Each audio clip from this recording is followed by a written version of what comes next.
but not risking anything, right? Because they had the survey beacon, they had the ring console, just in case ninjas in pajamas wanted to do something similar. So a lot of these teams also opting for the altar. I believe altar will actually get banned in the next game. 14 altar picks guys. in Today this we're gonna do lobby something as fun, Alliance now but before we start, move as up to usual, see if audio anybody's check. in the tunnel because Hello, so a lot of these hello, teams testing. right there trailing for the on the other altar. side of the I believe map. altar will Hello, actually hello. get banned Okay, in the next okay, game. alright, As you alright. your winners Okay, of audio's game number working 2 properly, could go in for a sandwich, but they're so- going to be evacuating as Alliance are engaging the fight versus Hotate Marumiya. S8 also looking on for Yeah, landslide. let's do here, but they'll ALGS have to watch be party, very guys. Careful. And it might be too I know late it's for quite them sudden, already. but- Ukulele, full kill. Yeah, I kinda wanna do Rambo this. down. It's just Skittles, Before I start playing.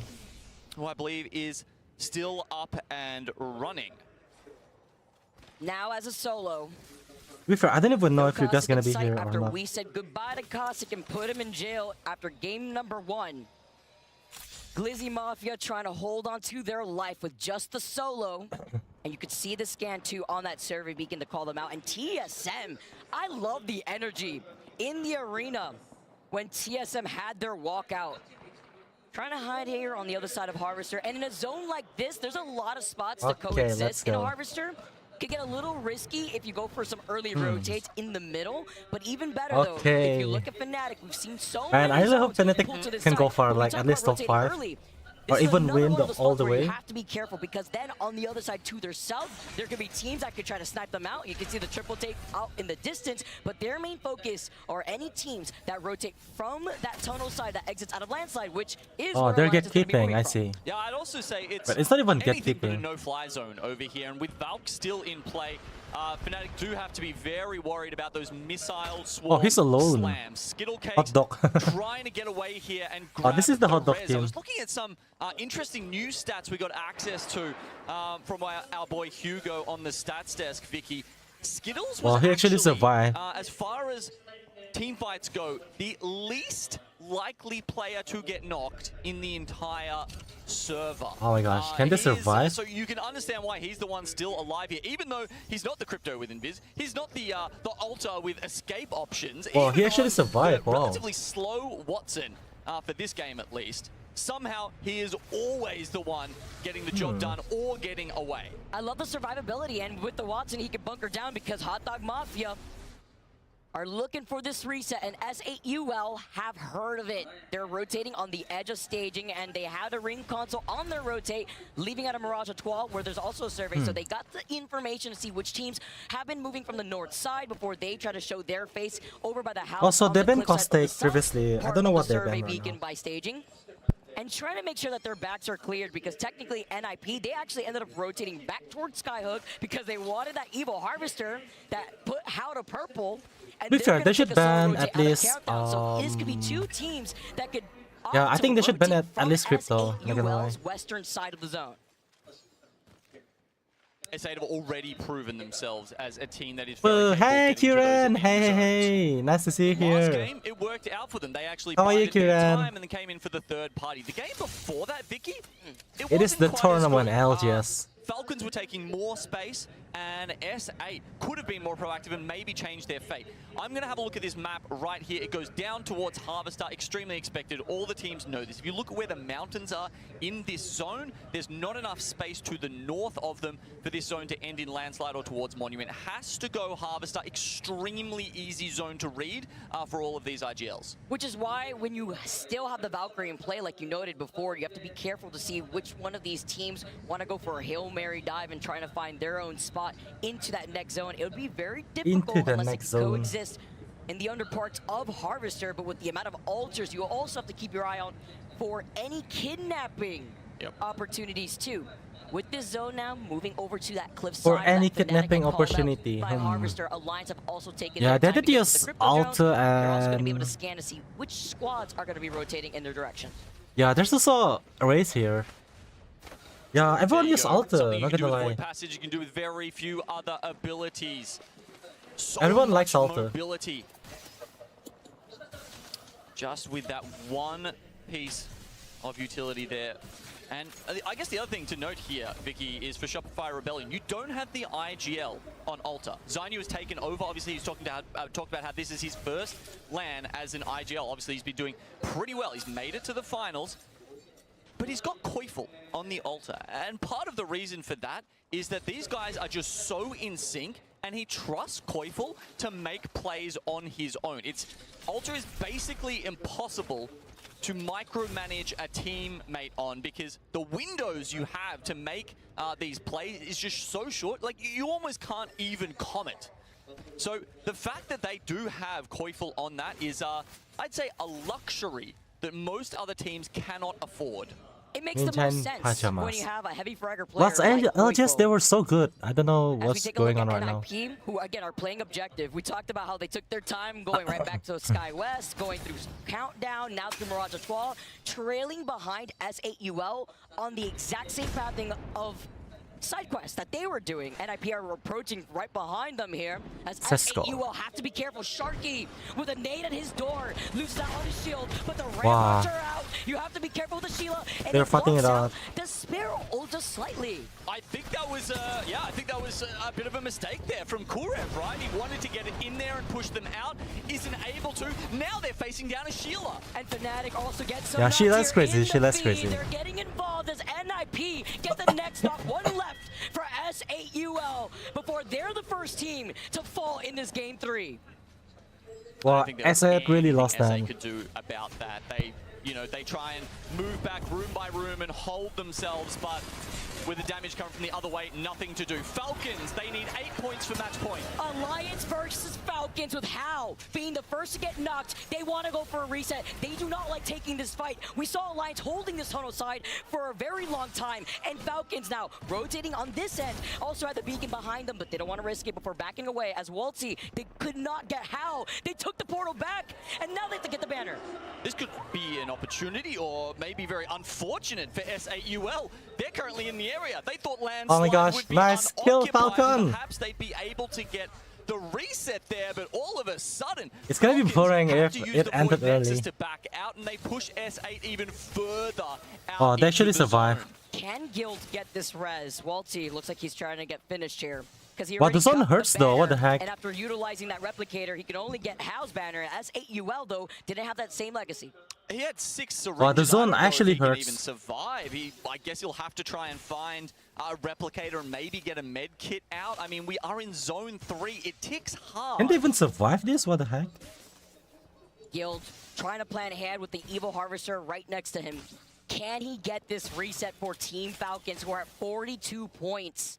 Match point being 50. It's looking a little grim here. Hopefully he's got the Yeah, I'm not meds, gonna it lie. I looks think they're like, gonna die. for trying to back into the zone. Go next at least.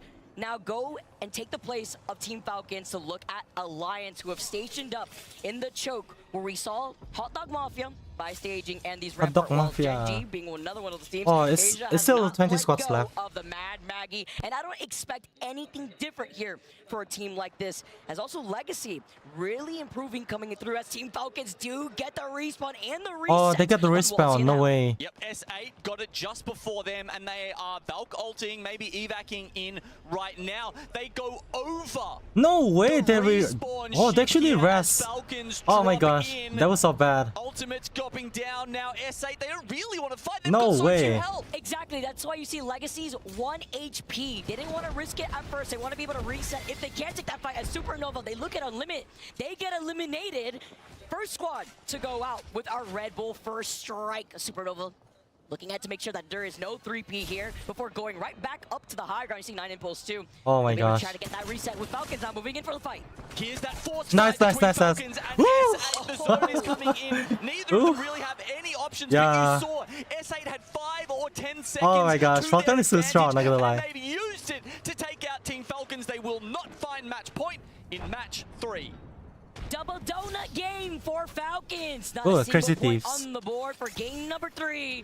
We keep this going as Crazy Thieves. Jen Burden on the Mad Maggie himself left knocked 1. Oh, Rogue Gaming whoa. get eliminated, and this is where Whoa, Crazy Ghost Gun. Thieves, they see the craziness happening in front of them, because it was also the fight for the ring console that's right beside them. We saw that Legacy were holding that split angle over by Harvester, and they had the information on where that zone was pulling.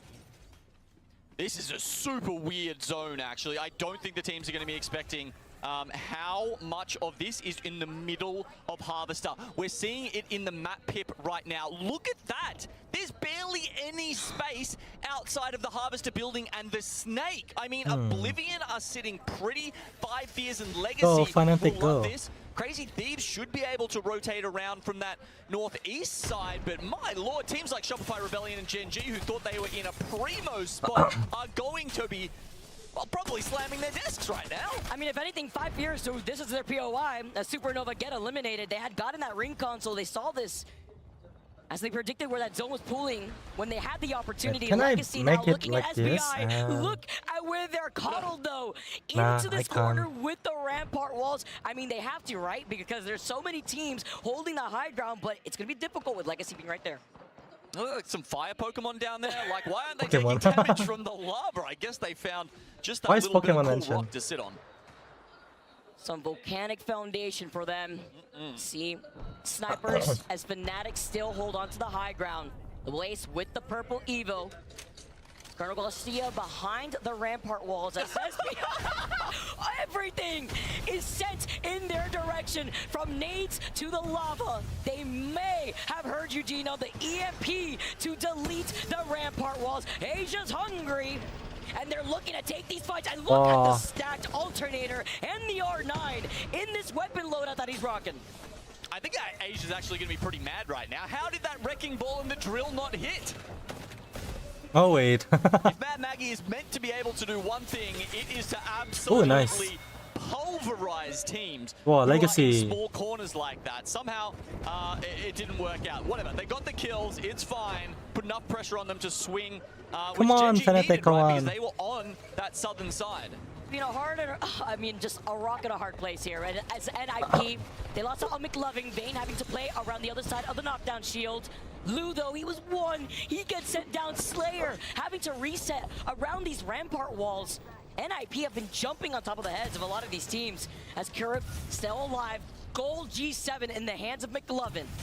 Are Ninjas in Pajamas, are they thinking about the almost land win they had near Harvester? Or have they been able to clear that from their minds and play with a fresh perspective here? It's going to be a little tougher for them as they move in from the west side. They're on top of Virtus Pro right now, a team who has had a fantastic tournament until today started. One of those teams that takes a little bit of time to find that momentum. We see Shopify, by the way, popping off in the feed. Gen G have now traded places with SBI that they harassed and now are playing off that low ground. NIP have been taking a good chunk of damage, but they got 2 Ooh, knocks 1 onto HP. VP. It's A only total up 1 to HP. MT. And Vayne, as the kill leader, this entire squad now has 10 KP as they wipe Wow, out 10 KP, another holy team that shit. looks like just trying to find that last straggler as VP. They finally call him out. They get taken out. 11 squads now left. Vayne often cited as one of the most underrated players in Apex, flies under the radar a little bit. Maybe we wouldn't be saying that if he had been the one lifting the trophy earlier last year. Asia continues to impose his will upon the lobby. Oh my goodness. Gen panic down now. Wow. That's the full team wipe. I mean, that's what happens when you have an R9 and Oh, alternator Asia, with holy a shit. double tap included in your weapon loadout. He's looking to take every fight. TSM get eliminated. Now Fnatic, they drop down from the high ground after they see the zone closing right in front of them. But the Sheila is harassing them from the back. That's Oblivion underneath. Yeah, They are there's no sent to chance, zone. man, If you for can Fnatic. get the reset here, maybe Fnatic are in for a big game. Yeah, but unfortunate. It is not to be. Verhulst chips in and Fnatic will be eliminated. Remember where Oblivion was from the very beginning. Coming out of landside, they went for a quick rotate. That's why they find themselves inside this side building with Monsoon dressed up in the mid outfit. Legacy, Nizul getting the follow-up with the nade. Ninjas in Pajamas get eliminated. 7 squads left, and Oblivion are trying to get involved in this fight. They see E36 hiding from right underneath their building. Gen G grab 5 KP, but they can't make it into the top 7. Shopify, they look like they're in all sorts It's of literally pain 1 here, HP. trying to Oh my take gosh. 1v1 Is he winning that? against No way! And No it's a hit way! by a scout to finish it off. He still No got the way he KP won though. that, holy That's what shit. they wanted. Remember, this is match point finals. You still need 50.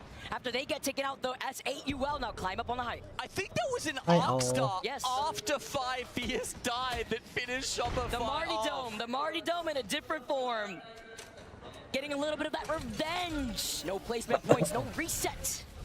Oh my god. Shopify is S8UL. They're looking to take the back-to-back. Yeah, they're also up to 36 points, Vicky, Wow, and looking GG. to overtake Falcons with a big end game here. They are just so judicious in the way they decide which fights to take. And that's why you're always seeing them in these end games. They don't take risks that they don't need to. Sharky is known for not making mistakes. Not making mistakes. Legacy are right behind them, though. They've also been able to secure 5 KP behind S8UL 7. And looking at Oblivion, in a 3-way box, everybody's stationed up in a zone like this, while Legacy are hiding right below. Why do I have this CRT, feeling like looking at Legacy is them, you gonna see win? the EMP is just a 3-2 Even though they're in a really bad as position. Jets on the Mad Maggie. It wasn't their EMP. Now they have to look behind them because the Alter TPs set them from right there. Legacy get eliminated. They deter the pressure, but this is time for E36. Oh, Legacy to clean up eliminated. what is Okay, okay. left. Couple of cryptos left. Do we see the EMPs come out? S8UL, though, there's no team looking at S8UL. Oblivion do know they are there, but Crazy Thieves are focused at E36. They creep in. I'm sure they're setting up those rampart barriers. Oh, but they moved up from the high ground. Crazy Thieves, they get eliminated. S8UL, they capitalize. They're at 43 points right now. They're looking to take Wow, them down. S8. 2 squads left with Oblivion still on the other side of the building. S8 might win, I'm gonna lie. Jesco looks so locked in. Oblivion. I'm pretty sure S8 gonna win. There's no way they're gonna choke this up. They're gonna win 100%. No, doesn't go. Maybe the backstab. So many options. Yeah, they're winning, they're winning. There's no way they're not winning. Steamroll! The speed Wait, run, no but way, it's right? It's only up to Legacy. Can he keep it up? But Oblivion. Oh my god! Triple take What? shots. The melee. He's won. What? Legacy. What? He's hiding behind the knockdown shield. Oblivion. No way they lost that! They stopped them short. Wow! Remember who we are.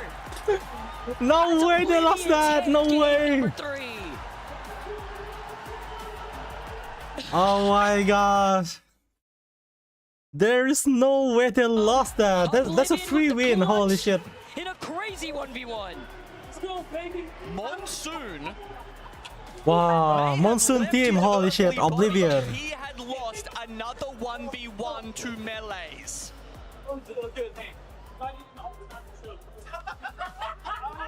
Ain't no way. For his mental health, I am so happy that he won that. And it would, I mean, the decision making from Legacy there at the end, honestly, I think it must have Yeah. been pressure, right? Because he hits one melee, like he can see the health bar. That's a change we've had in Apex for a Yeah, while now. to be honest, for me, He rather only than needed wait one more for melee. I mean, how much do you practice? It's not necessarily that easy. yeah, to rather than hit, but wait God, that for a triple take reload, I think he should just felt use like melee. It took 150 years to reload. Yeah, true, true. Why you had to rely on Holy that shit, the triple reload is take so hip freaking fire, long. man. It gets tough, but with Oblivion coming out on top this time with that 1v1 and the dub. They keep Yeah, themselves oh, in nin contention with oh my 8 gosh, to 12 ninjas in like that. pajamas, I guys. kind of They wish got like Jesco 14. had have felt himself a little bit more there.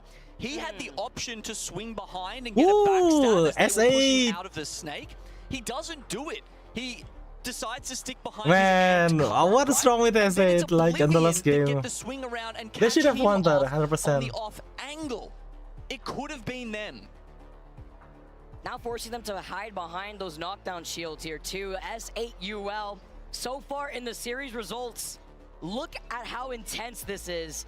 S8UL almost went back to back, but no match point, 50-point threshold. 45 points right now for S8UL, as Team Falcons didn't put a single point. Man, I don't know on who the to board root for game now. number 3. I mean, No, I guess they could if have it a Oblivion full won, game I would be next time happy. and still not tick over. Because And they that's just the deserve it. POI, by the way. The POI advantage that they had as first seed into World's Edge. And of course, here in Match Point Finals, Gino, we got E-District on the horizon. And I mean, you can get unlucky with Skyhook West sometimes, right? It could pull to you. We've seen, we've all seen Alliance struggling with that, and we say sometimes that's why they didn't win a whole LAN. You can also sometimes not get the brick when you finish trials. We saw Hal; he got it. He was purple straight away. So things, it's not necessarily that they weren't going their way, but Falcons, look, still 42 points. S8 overtake them now. Oh my God, Sharky? Sharky with the 3rd trophy? I was gonna say, he Shaq you? heard you, Genome. He heard you, and you gave him the power. But can they keep it up? Because that is 3 games done, and we already are looking at 2 teams that are inching closer to the 50 points. I want to hear more from you guys at the desk after the action that we just saw. And the Thank last you, test. Vicky and Genome. Great cast there. I got to say, if Genome casts any more games, Apex South is certainly going to win the championship with how much of a fan he is. And, you know, I love it because he's got to represent. Welcome back. Rainday here as your host. After 3, we've seen Falcons, we've seen S8UL, and Oblivion take a win. Big implications for that. Remember, prizing goes to first place for our Match Point Finals winner. But those push-ups, that represents a potential tens of thousands of dollars that could be in Monsoon's hands if it were to finish with them in 3rd. So a lot to be excited about, and for me as well, because we've got a new desk joining us at halftime. It's Dia, it's SpiderTiff off the cast, and Graceful back in the mix. Welcome, guys. Dia, that was a great game, and what's better than a full stadium in Sapporo and a 1v1 to finish off Game 3? Yeah, it's been incredibly impressive from minute 1, even before the game started today, having the teams welcomed by such a massive sold-out arena, I might add. But the games certainly have not disappointed. Falcons, of course, with that big Game 1, really set the tone. And since then, the Oblivion win just now demonstrates exactly what you're talking about, Rainday, that scrapping, never giving up can really pay off in these match point finals. I mean, a dominant performance from Falcons. S8UL have been there, almost back-to-back wins. Tiff, what stood out to you in these first 3 to set the tone for our match point finals? I mean, match point finals are just something that's completely different, right? You look at our winners bracket yesterday, S8UL and Oblivion were both in it, but unfortunately they were in the bottom 10, forced down and having to scrap through the elim round 2. So to come out on this stage was almost very similar to what that winners round looked like, and to perform this much better, that's a regain if I've ever seen one. That Oblivion win right there was more points than they earned in an entire series yesterday. You've got to be happy, Graceful. 32 points at the end of a lobby like this. You're going to be somewhere in a decent mix. One more big win, one more big game. Oblivion's looking good. Having sat next to Monsoon, his snipe down basically missed his flight. Monsoon and I were barely on ours to get here. It's a long way away from now sitting in a position where you could be it's a third long place way with for hundreds sure. of thousands of dollars in your pocket. Yeah, I mean, life-changing money, really. But the biggest thing that we've seen throughout the all 3 matches is how hungry people are. There was 12 Team Circle 5, and you see proactive plays endlessly. Right team is trying to ape you, left team is trying to ape you, they're trying to go for you. You get double swung, you down one, somebody is altering behind you. Like, it was absolutely crazy. But here, even the clips that we see overall here, Falcons in general, you know how HAL said it felt like a ranked game? They won the first game and they got second the second game. They have been absolutely crushing it, and I got a little bit scared, but at least for the 3rd game, as you said, it didn't, you know, pop up the 3rd game, so the other teams are showing up even more as well, because there's only so much you can highlight when a team or 2 is taking over the game. I mean, this is a benefit not just to the players in the lobby who get a chance to not have someone else on match point, but to the fans as well. We're going more games. S8UL just narrowly miss out thanks to Oblivion, but Dia, this game too, I mean, this is where they started to find their rhythm. Yeah, this looked like a real comfort zone for Falcons as well, to be honest. Even the fact that Guild managed to secure them 2nd place by eliminating SBI proved to me that Falcons were still firing on all cylinders. They had not taken a break from Game 1, but it was a big step up for S8UL, one of our most consistent teams from the group and elimination stage. You cast a Yeah, little bit, S8UL is great. there's just But a sense oh of my gosh, I being can't able believe they to go didn't win for it this. more when you're on these familiar maps like World's Edge, That's a like free win for Stormpoint, sure. that give these players a sense of comfort heading into a big moment where nerves often sometimes take main stage. Yeah, I he think should have so, punched. because if you Yeah. were watching the POI draft, a Could've lot of the just teams were punched. focusing on those Stormpoint POIs, those World's Edge, so they know that they can get the majority of their points there, and then they'll filter in with maybe E-District or even Olympus. Olympus is still that really large question mark in a lot of our team's tool belts, which is why you're looking forward to the analysts, the coaches, to make sure that they've done their recon. Of course, we had it in scrims, but it doesn't always play out like that once you get to this main stage. Now, I do want to give a huge shout out to Ruby Caster there. That's going to be the Oblivion coach and analyst, and that is so much information to bring to the table to put them on the top thus far, and I would love to see that momentum continue.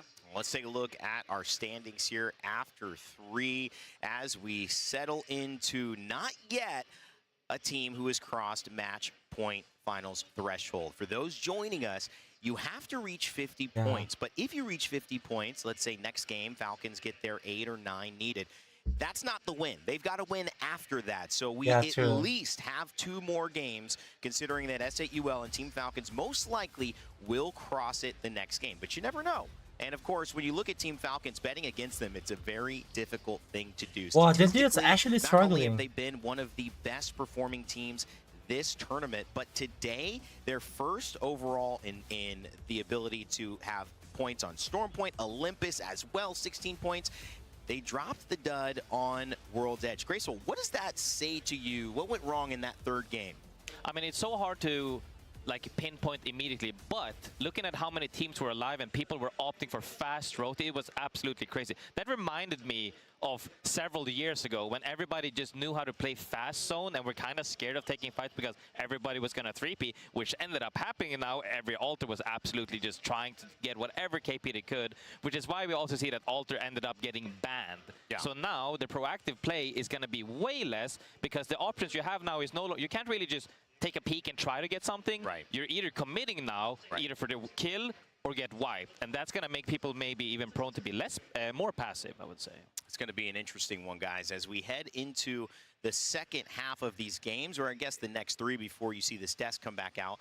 For those who are a fan of ALGS, Yeah, but I still can't esports, believe we've got they something lost even more that. exciting to announce than Game 4 starting. That's But yeah, that makes Year sense, I 6 guess. starting. I mean, That's right, if an you wait for announcement the reload, pathway to the ALGS Year 6. You already knew yeah, we were they should have coming just back to punched it out. Sapporo for 2027, but we've got He our was literally locations 1 of HP our there. lands ready to be released now. Riyadh will be where we take place with our Split 1 playoffs, but Oh, we will Riyadh? return to having a Split 2 playoffs, and the home will be Las Vegas for this Also, year. first it is Exciting Riyadh stuff. Book on your the tickets. second You one know Las that is Vegas, gonna be and the last poppin'. one is And of course, at We will Sapporo. return to champs. The dates are right there. Take a picture, settle in, take PTO Wait a now, bit, guys. because it is going to be a jam-packed year, returning to those fan favorites of the global lands. Also, a big note, we're actually increasing the prize pool. It's going up to $7 million. So each of those playoffs will have a $2 million prize pool, the same as champs. Very exciting, plus our $500,000 per each split for our regions. What a treat. Okay, sorry about Everyone that, in the guys. ALGS Let's do it. community and fans, I'm sure you're very happy. And speaking of news, well, Nicewig had his own idea of how to present some news about Apex Legends. Oh yeah, where's I Nicewig? happened to be, drawn along with him, and it didn't turn out the way I was hoping for, but I think he had a lot of fun. Check it out. Check it out. Oh my gosh, there's the Zero's face, there. Good evening. Welcome to Wait, ALGS today. why is it something like a news, the like home of news all of on your ALGS news. TV? And I'm Wig. Yes. Our top story tonight. I talked to an eyewitness who reveals the real truth about why Hal and Zero split up. I can't wait for that. But first, let's check in with our weatherman Wait. Monsoon, who's outside the arena now. Wait, Falcon's drama? How's it looking out there, buddy? It's cold out here, guys. There's a lot of snow. It's been pretty dangerous. Glad that's not me out there, Rain. Ooh, you're telling me. On to roster updates. 100 Thieves will compete in this event as Crazy Thieves. And full disclosure, my co-anchor is also the co-owner. Damn right. How about you tighten up when you're next to a corner like that, Rain? The next segment isn't really news related, but anyone knows the next land location? Please tell me. They don't tell me anything anymore, and I don't know why. They don't tell you these things because... You leak it. Wig likes to leak things. Yeah, dude, I get it. Whatever, man. Exactly. It's time now for our Phony Report. Oh, We've got what the happens to main man Phony? himself standing by with some of the players. Yo, Phony, what's good? My boy, how we doing down there, man? Honestly, I'm just chilling, bro. Facts. Be good, bro. Be good out there. All right, see you later, big man. Wait, that was kind of awkward. Wait, Phony, come back. What do you want, Rain? You didn't ask anybody anything. Listen, there's some players behind you. There's Sorale. I see them over there. Ask them a question. They must be excited to play in front of their home crowd. I got it. I got it. He said I got it. There's a big moment for you. What are you looking forward to the most today? 相手を札幌に来たことに後悔させるぐらいにぶっ飛ばすのが楽しみです。あなたも含め、誰一人として容赦はしません。 Oh my gosh, that was brutal. He didn't I understand don't any know of what he it. just said, but I'm sure it was nice. Back to you guys. Phony, me there's That's the one was one nice. man. He was like, he was gonna beat like all of them, like even himself Let's included. just go to our top story of the night. Hal and Zero, rivals, turned teammates, now rivals once again. We all know the story. Zero left Hal. It wasn't a fit of personalities. Or was it?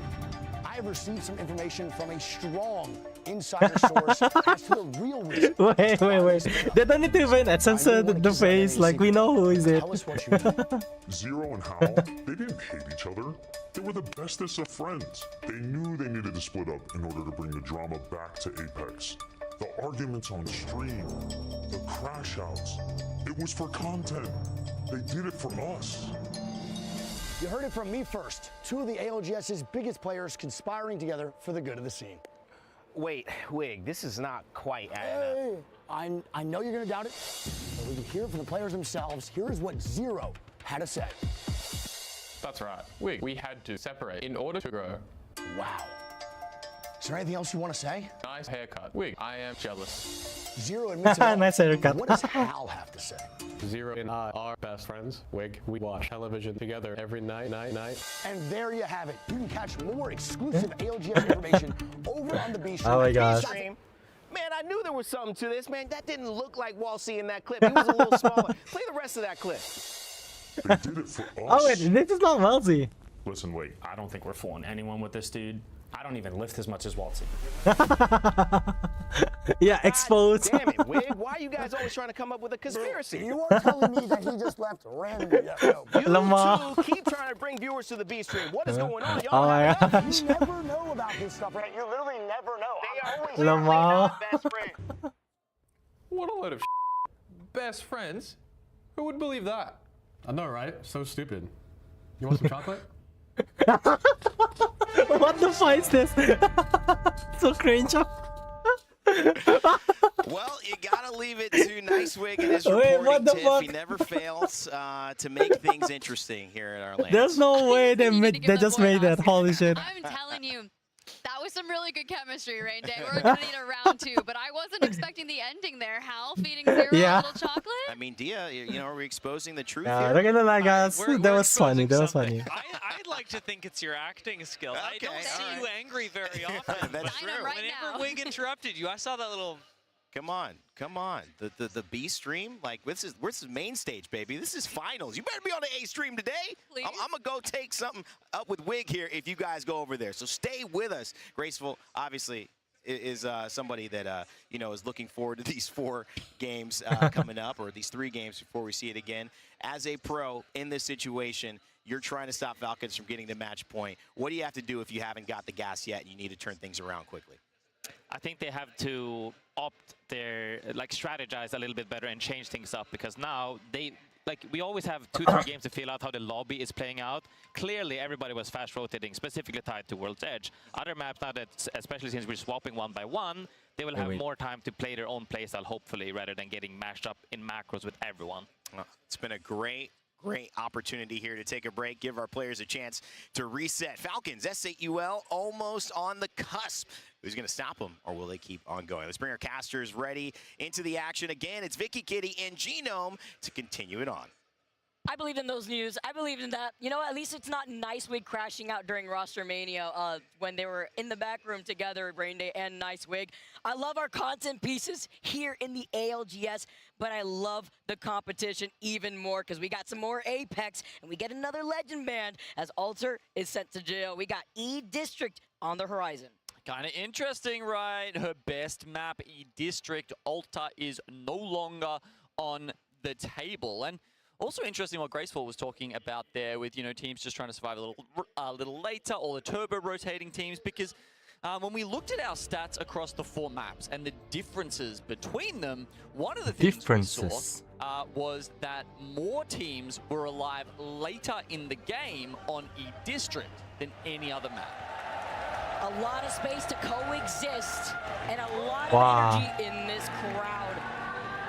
As we get started, everybody, game number 4 on E-District. We got the back-to-back, by the way, on E-District, which is important to note for the teams that may find that momentum very early on here in this game number 4, because again, game number 5 will be brought back to this Okay, map. it started. And I feel like at this Let's point, go. since it is match point format, a lot of teams, even though they have been playing more reserved, like we've been seeing at the beginning portion of these games, they have the opportunity to try to frag out. They want to get that extra KP and play for that placement, as a lot of these teams also playing for the objective in getting these ring consoles, because we are moving all the way down south towards where Legacy is by Shipyard Arcade, and they'll get the scoop too because they got the ring console as well as a survey beacon.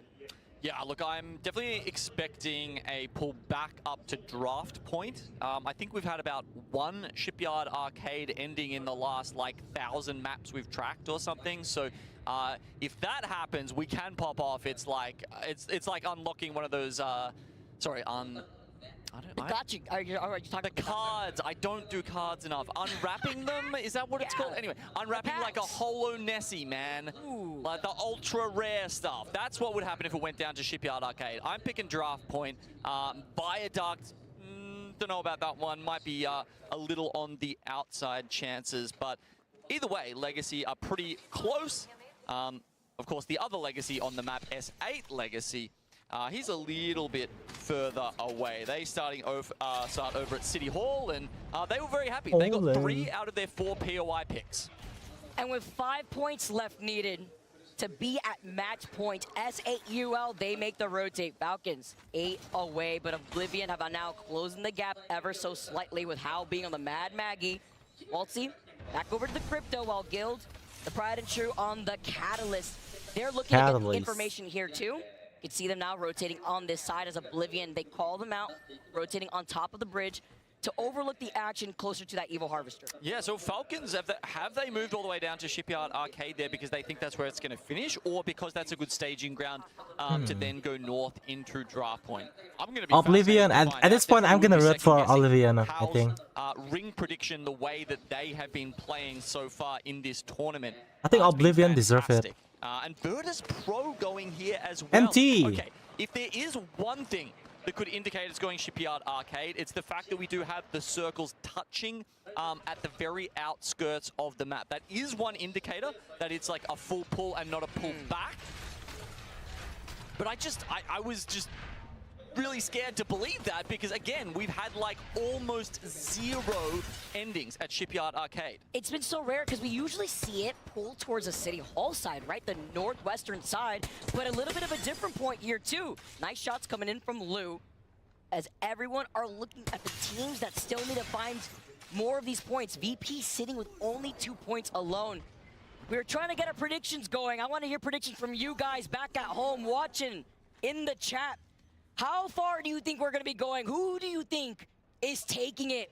Tweet at us. Tweet at the Play Apex team. Hashtag ALGS. As Oblivion, they keep themselves in the conversation. Double white, 1 blue for fun here. They take to the skies, but look at the amount of G7s. You can see the line of sight of the firing from the teams that are right below them.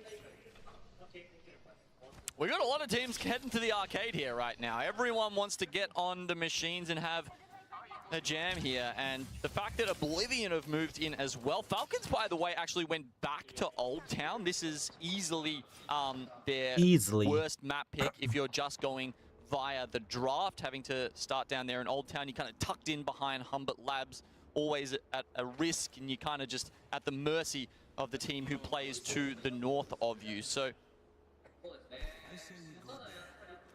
they're going to grab a drone scan over there. We look at Shopify Rebellion. They are the furthest from the ring right now. So who are they going to head towards?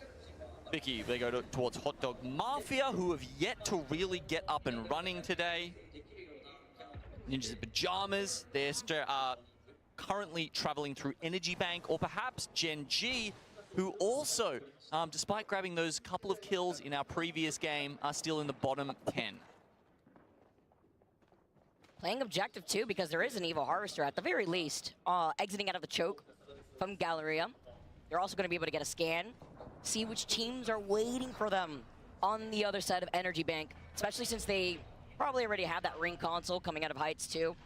Hot Dog Mafia being another one to try to rotate quickly. We know that they land in Electro Dam.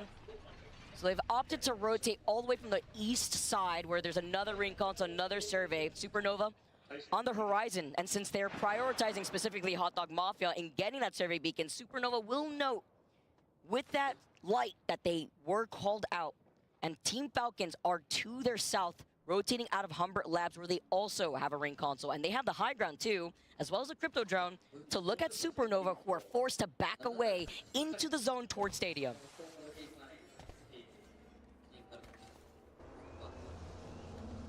Yeah, look at that. Opting to take the zone damage purely, you would imagine, to grab that ring console information. Do Shopify Rebellion or Hot Dog Mafia want to follow in their footsteps?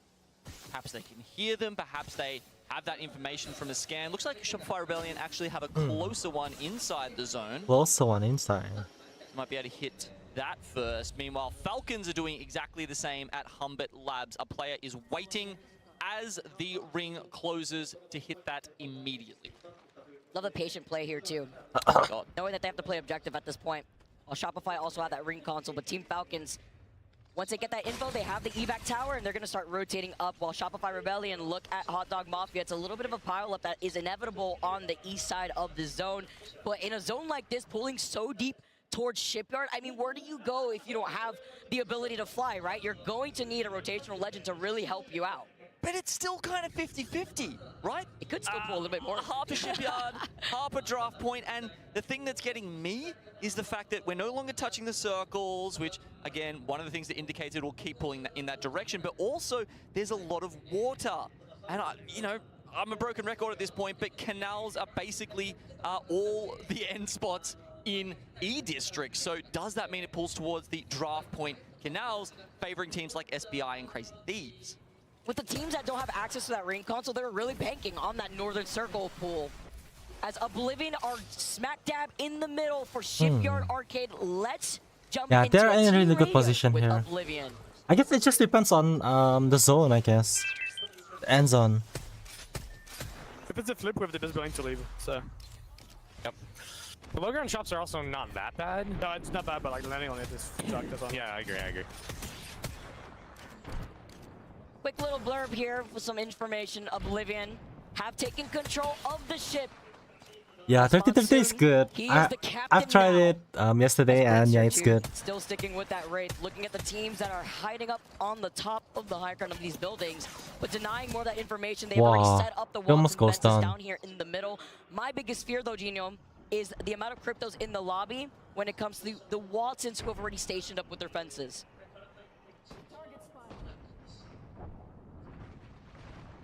Yeah, one of those Watson teams is in big trouble. Hot Dog Mafia have lost their Watson, in fact, and I think that only leaves Crazy Thieves. Again, they are kind of banking on this being a North pull, but it's so hard to tell. I mean, there's a couple of people you look at, Hal, MT, Phony, people that you rely on to be able to call these zones with great clarity and effectiveness, and they've gone for different options, so it's really hard to pick between them, as we do see the Rebel first strike with Fnatic going down. Hal also gets a little bit of revenge for Fnatic because they follow up for the 3P and catch Henchman. Now go next, thankfully, have a portal in play, and they get that reset. I was hearing the arena hold their breath when they saw that fight as Fnatic go out early in this match for Hot Dog Mafia. Meet them back in the lobby at the young gun hands of Panic, who has been popping off this tournament. He's always been such an insane player, a crazy fragger at that, very talented. And with a lot of pressure under the legacy name of TSM, here in this finals lobby. Go next now. Hiding behind these rampart walls, safe and sound, but getting information from Kinda in the crypto. Obviously a lot of cryptos in this lobby, so teams will be pretty much aware of where everyone else is set up. It gives them a lot of information to be able to plan their next moves. For Team Falcons, that's probably just staying put here. Obviously they're quite safely ensconced in this room. No altar means there's very few options for people to come at them. No doors to blow off. There's a single zip line with a small aperture, as well as the indestructible doors on either side. Oh my god, it's a Shipyard zone. It is pulling straight up towards the southeast side of Shipyard. This is going to be crazy. Team Falcons don't have this info, by the way. They know Oblivion's right on top of them. The nades set in their direction as the bunker doors open. They have the catalyst and they have the spikes, but they look like chameleons because they're looking in front by these bunker doors. They're looking at Oblivion right above their heads, and they're hearing the fighting all around them as they take out the amp damage from the barriers. So one of the fun things about this, Vicky, is because these zones are so rare, we're just going to see some freewheeling, right? These teams have had extremely little practice on playing a tight end zone in Shipyard. I don't know if it's ever happened in like the ALGS splits, and always remember when they're doing this in scrims, there's less teams alive. They're not playing as high quality, so this could be a completely new experience for many of the teams in this lobby right now. I'm not gonna lie, Yeah, Fnatic's just not making it it. gave the other teams too, like, forced to rotate so quickly because look at the Mythic bin, untouched on the north side of draft point after all these teams that have congregated. Yeah, over it's to a that shame, north guys. side, I was really saw rooting that for circle Fnatic. pool, wasted no time, said we gotta go over there because now there's a bridge separating us and that next potential zone. I honestly have only seen this zone like once within my own personal games. It's crazy to see Shopify, though, specifically have set up on the further north side where they really don't have to worry about late rotating teams from the right choke that leads you into Shipyard. I mean, if Vicky hasn't seen it, I'm barely anyone seen it. I mean, she's on 12 hours a day. Wow, that's really saying something. Dang, you gotta expose me. It's true, though. Live, breathe, and we get to watch even more Apex while the teams that are gonna pile up on that north side, it's gonna be a bloodbath. Yeah, the other thing is this is such a hard road into Shipyard. Maybe this is why we don't get a lot of those zones. Maybe this is why the devs sort of structured it this way, but coming across that bridge is a death trap, basically, especially with no altar. You can't, you know, just get that like mini invisibility as you're ducking between different elevations. And now S8, they've had to come in from City Hall, and this is one of the few times we haven't seen them in a really good endgame position.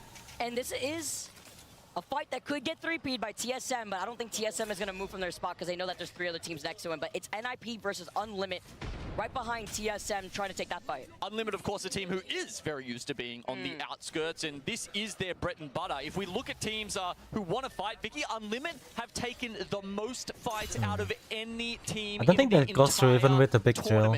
They are drilled, they are ready, but are they good enough to beat Ninjas in Pajamas? But yeah, I think they're gonna get third party if they really fight. I'm pretty sure TSM won some points too.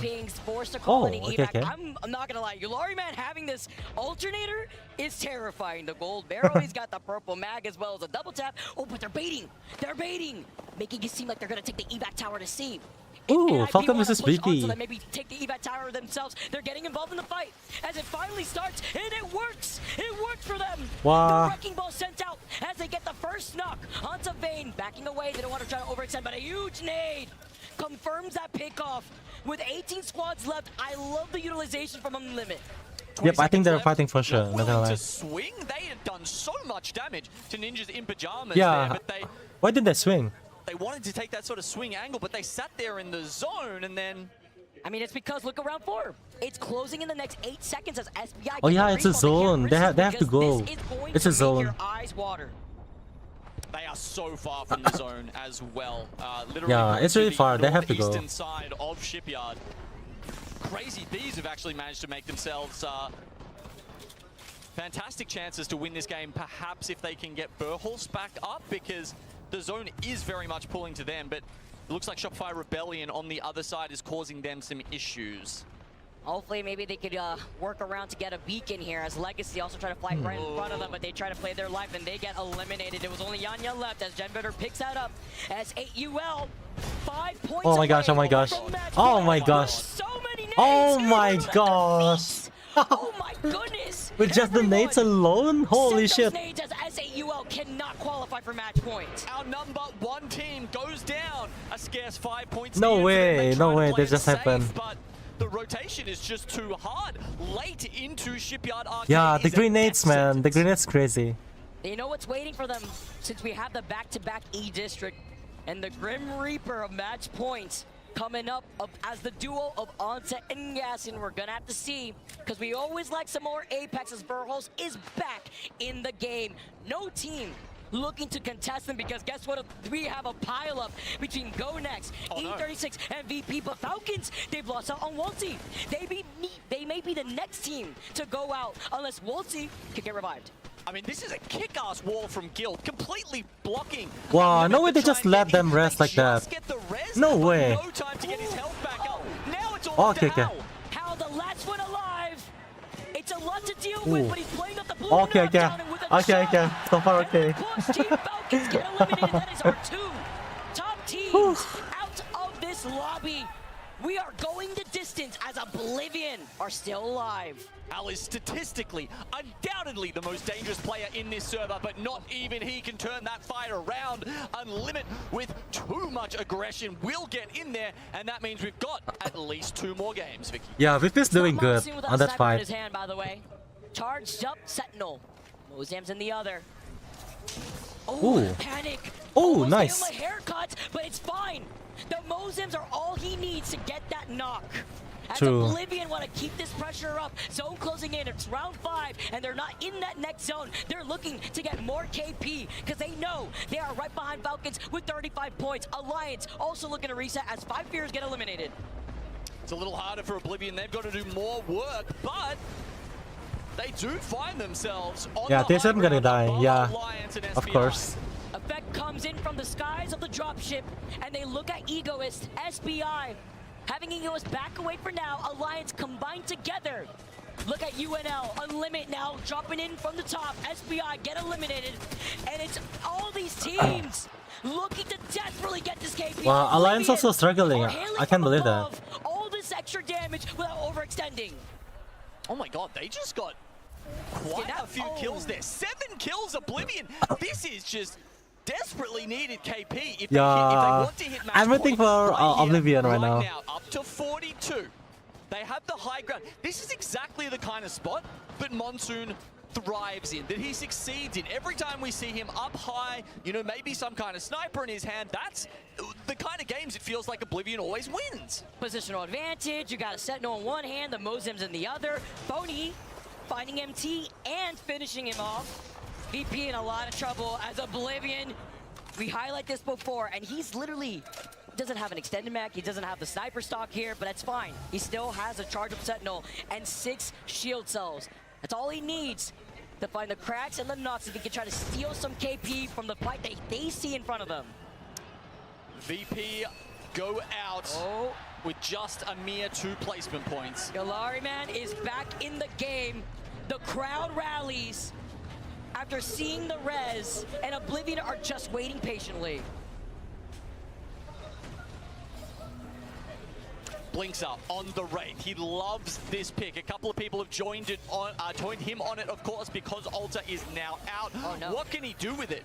Is he going to go for one of the risky kidnaps, even in this position, even when they're on the cusp of match point? Or does he save it for a more, you know, prudent kind of move? And they may not have a choice because he doesn't have a lot of ammo to work with. And with Fun getting deleted, it is Jen Burden getting more KP. He gets that first knock. Monsoon playing this patiently, though. I like the way he's playing around the other side of the gen as extra makeshift cover. But Shopify Rebellion, they're hungry. They hear what's going on, and they travel uphill. They capitalize. As they don't hear them, they were so focused on CRT.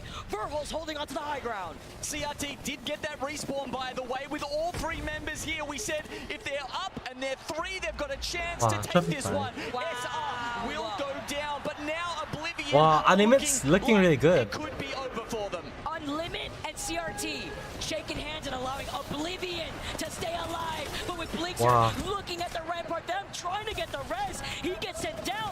Fun, he didn't have a shield. Oh my gosh. And they survive. Oblivion, holy shit. Oblivion! 49 points. He just needs one more.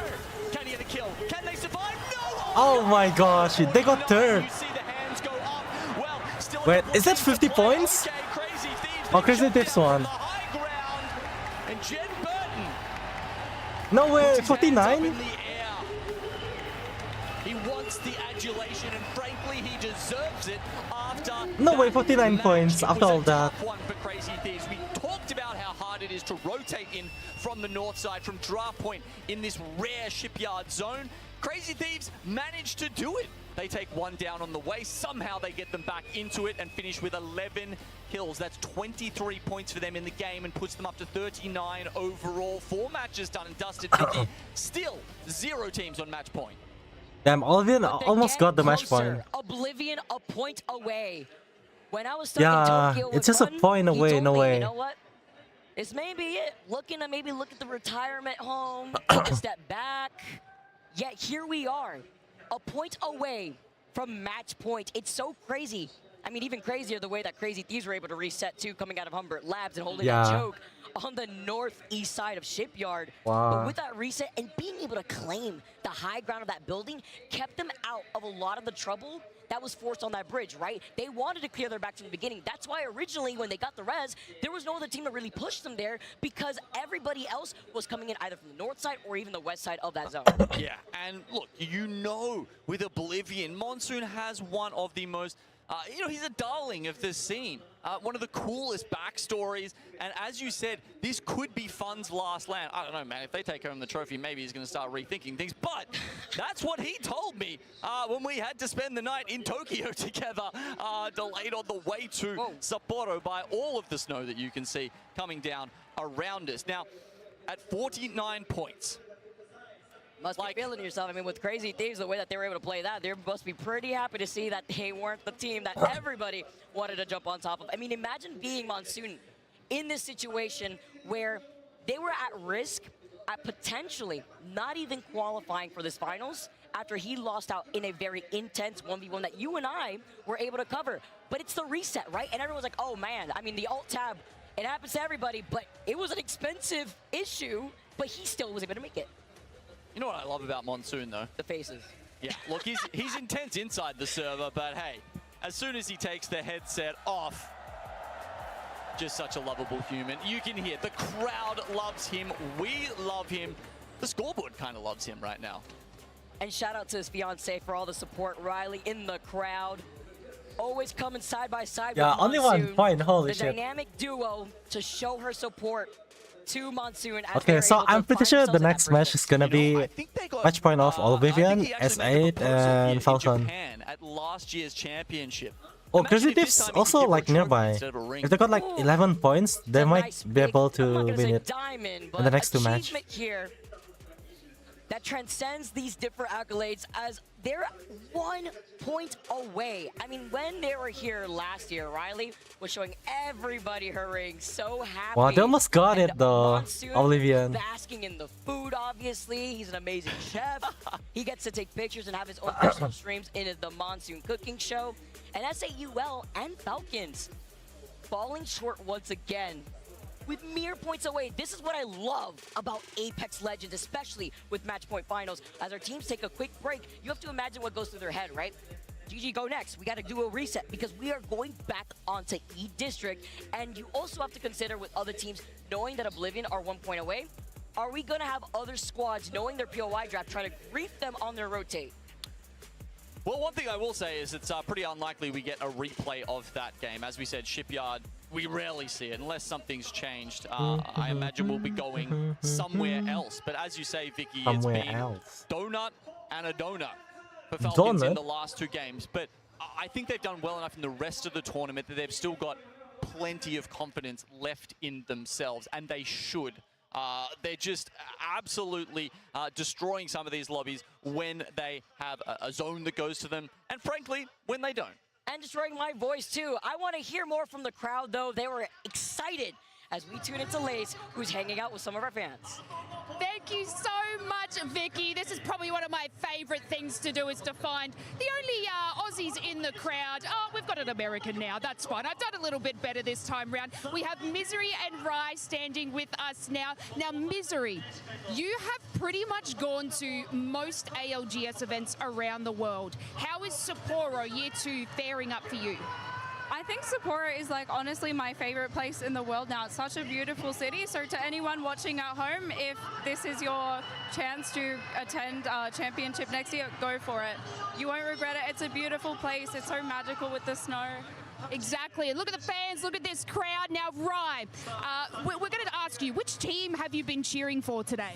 Crazy Thieves. I heard you were sitting a little bit with Papa Jen. He gets a little bit crazy, doesn't he? Yep, certainly does. Obviously, after that win, that's pretty exciting. But I do have something fun for you guys. We actually have the ALGS Championship little card packs here, okay? So I want you guys to pick one from the deck, because there could be a little hollow Nessie in there. So why don't you open that up and show the camera exactly what you guys have?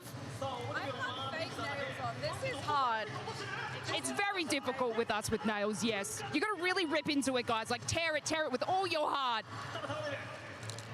We could do some, like, little bit of a card ASMR right now. I cannot.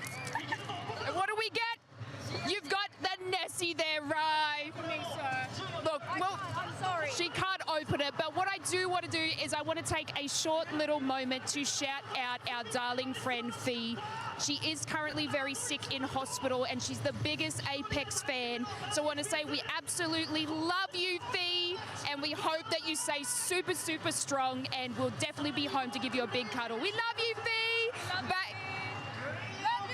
Love you, Vic. Back to Genome and Vicky. Or so you thought.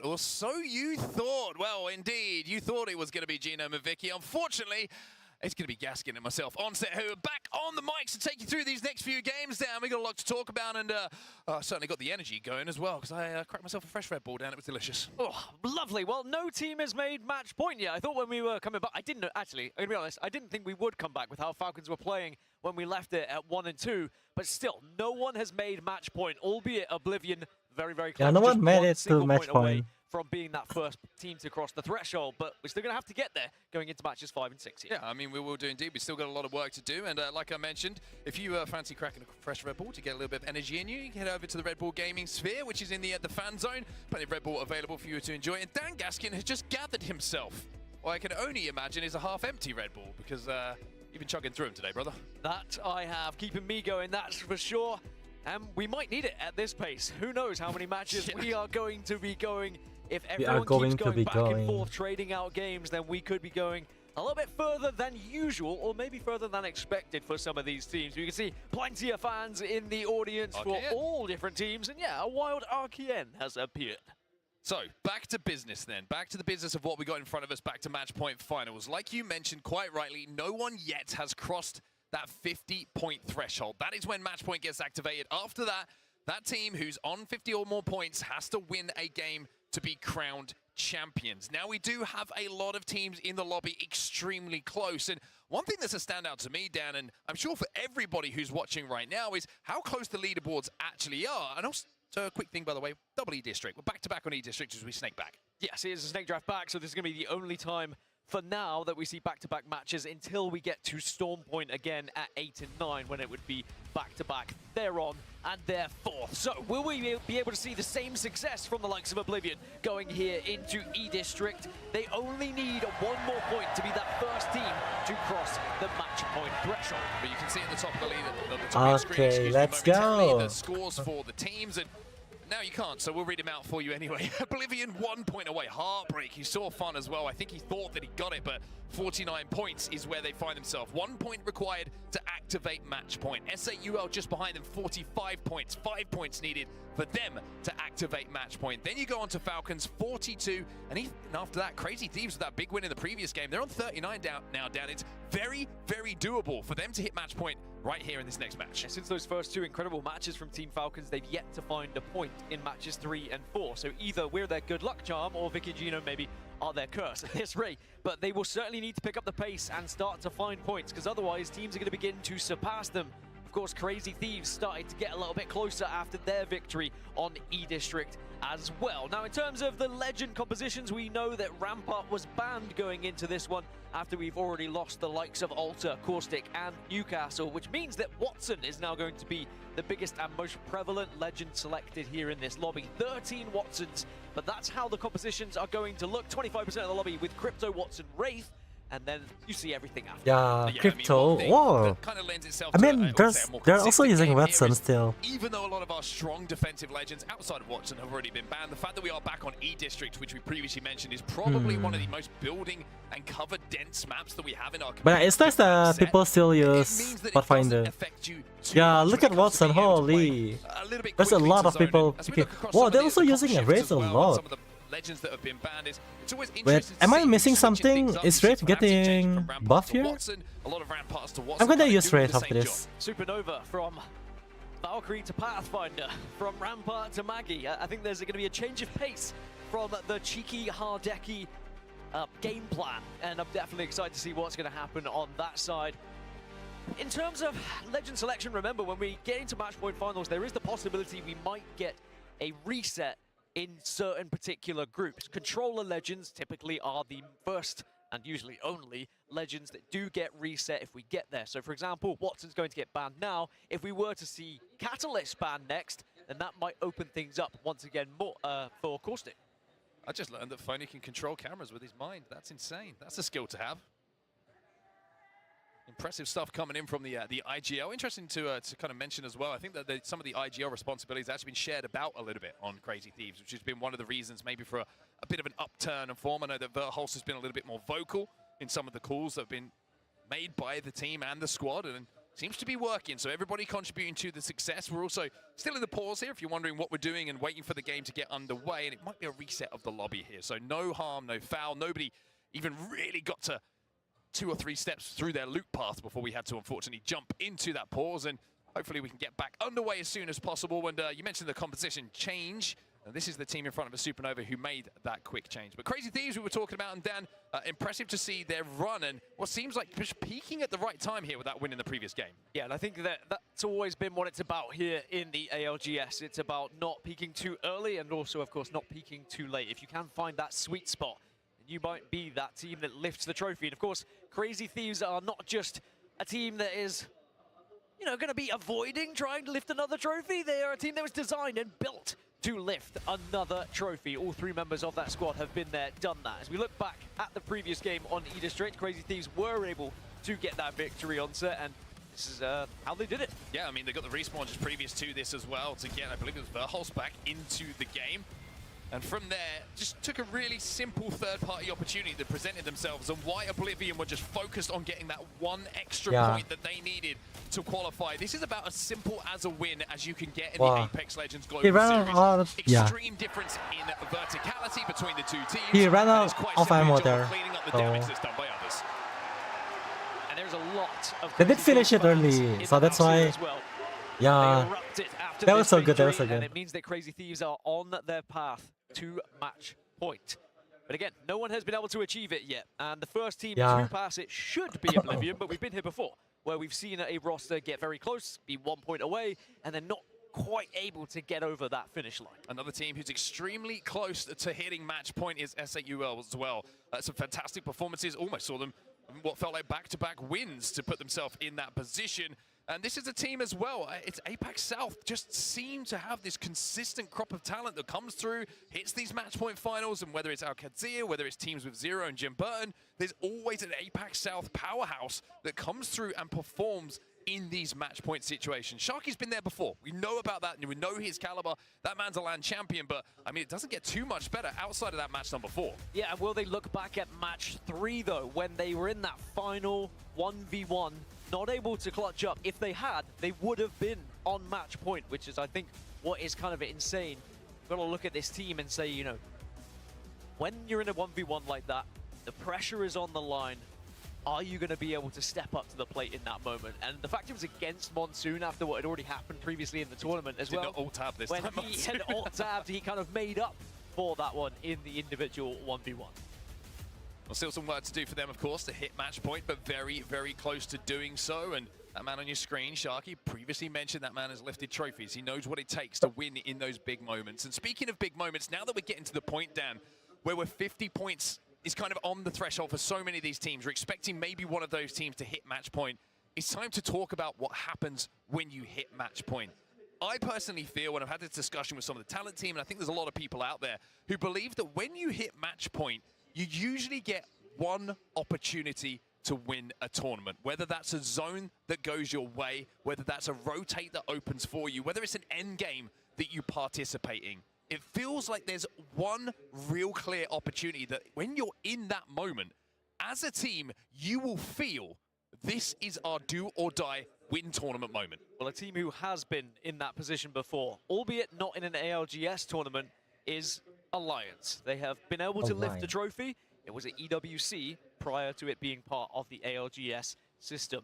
Are they going to be able to find a little bit more pace here going into this next game to live up to the expectations that are set for the EMEA powerhouses that are Alliance? 2 of the most incredible fraggers around, and one of the best IGLs around. I know there's a lot of talk coming into it about Zero, about Hal, but we have to give Hackers his flowers.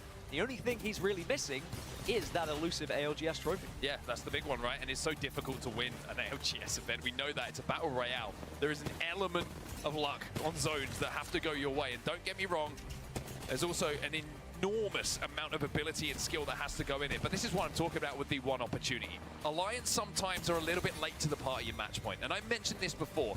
Even at EWC, that win that they had a couple of years ago now, you've got to remember, it went deep in that series. Very, very deep. And if I'm not mistaken, the longest match point that we've had at a LAN event. So for Alliance, it can't be that same story. I think they need to be there a little bit earlier than they have been historically. And if they can do that, then it's an opportunity for them to have that one chance to strike before other teams get theirs. But at the moment, it feels like a very similar story. And one of those key differences for that LAN is the match point cutoff was 60 rather than 50 as it was being tested at that tournament.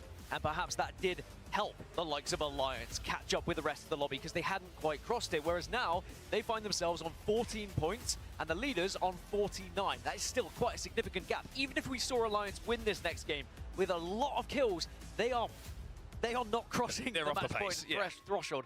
You're very unlikely to see a 36-point game to find yourself on 50. So we're going to need to see multiple games from Alliance where they're at the top. And even then, another team is probably already having the chance to get onto match point. Yeah, it's a very, very interesting thing. And this is all like situations and mathematics that's going through the heads of the players, the IGLs, the coaches as well. So you're going to see game plans change. You're going to see approaches to games change dependent upon how many teams are on match point and how many teams are chasing down that elusive 50 points. There is going to be more aggressive. The more teams that hit match point, if you're not on it, you have to be aggressive. You have to take those teams out, and you have to find a way to get those points to join them. It's a really interesting kind of tapestry that we have to kind of navigate when we're talking about match point and all these different permutations that go into being a champion. It really is just a fascinating format. Now for Fnatic on our screens, it hasn't quite been the match point finals they would have liked in front of their home audience.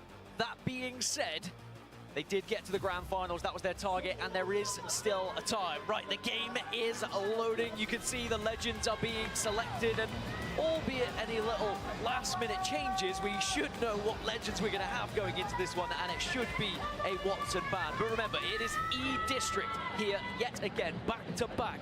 And can Crazy Thieves go back-to-back on this map to put themselves onto match point? I mean, Crazy Thieves in the group stages didn't look great, but they kept themselves alive. They went on a run, and now they are here on a Sunday in match point finals, and they've now got that win on the board. Is this the journey that ends with them lifting an ALGS trophy? Well, first of all, let's go. Match point, and there's a lot of teams who are trying to do the Match point game. thing. We expect one of those big boys to hit match point in this game, or will we have some more surprises? For you and me personally, this is the first time we've covered E-District this tournament, and I'm very excited for that. I told you, this is my favorite map to watch, cast, play.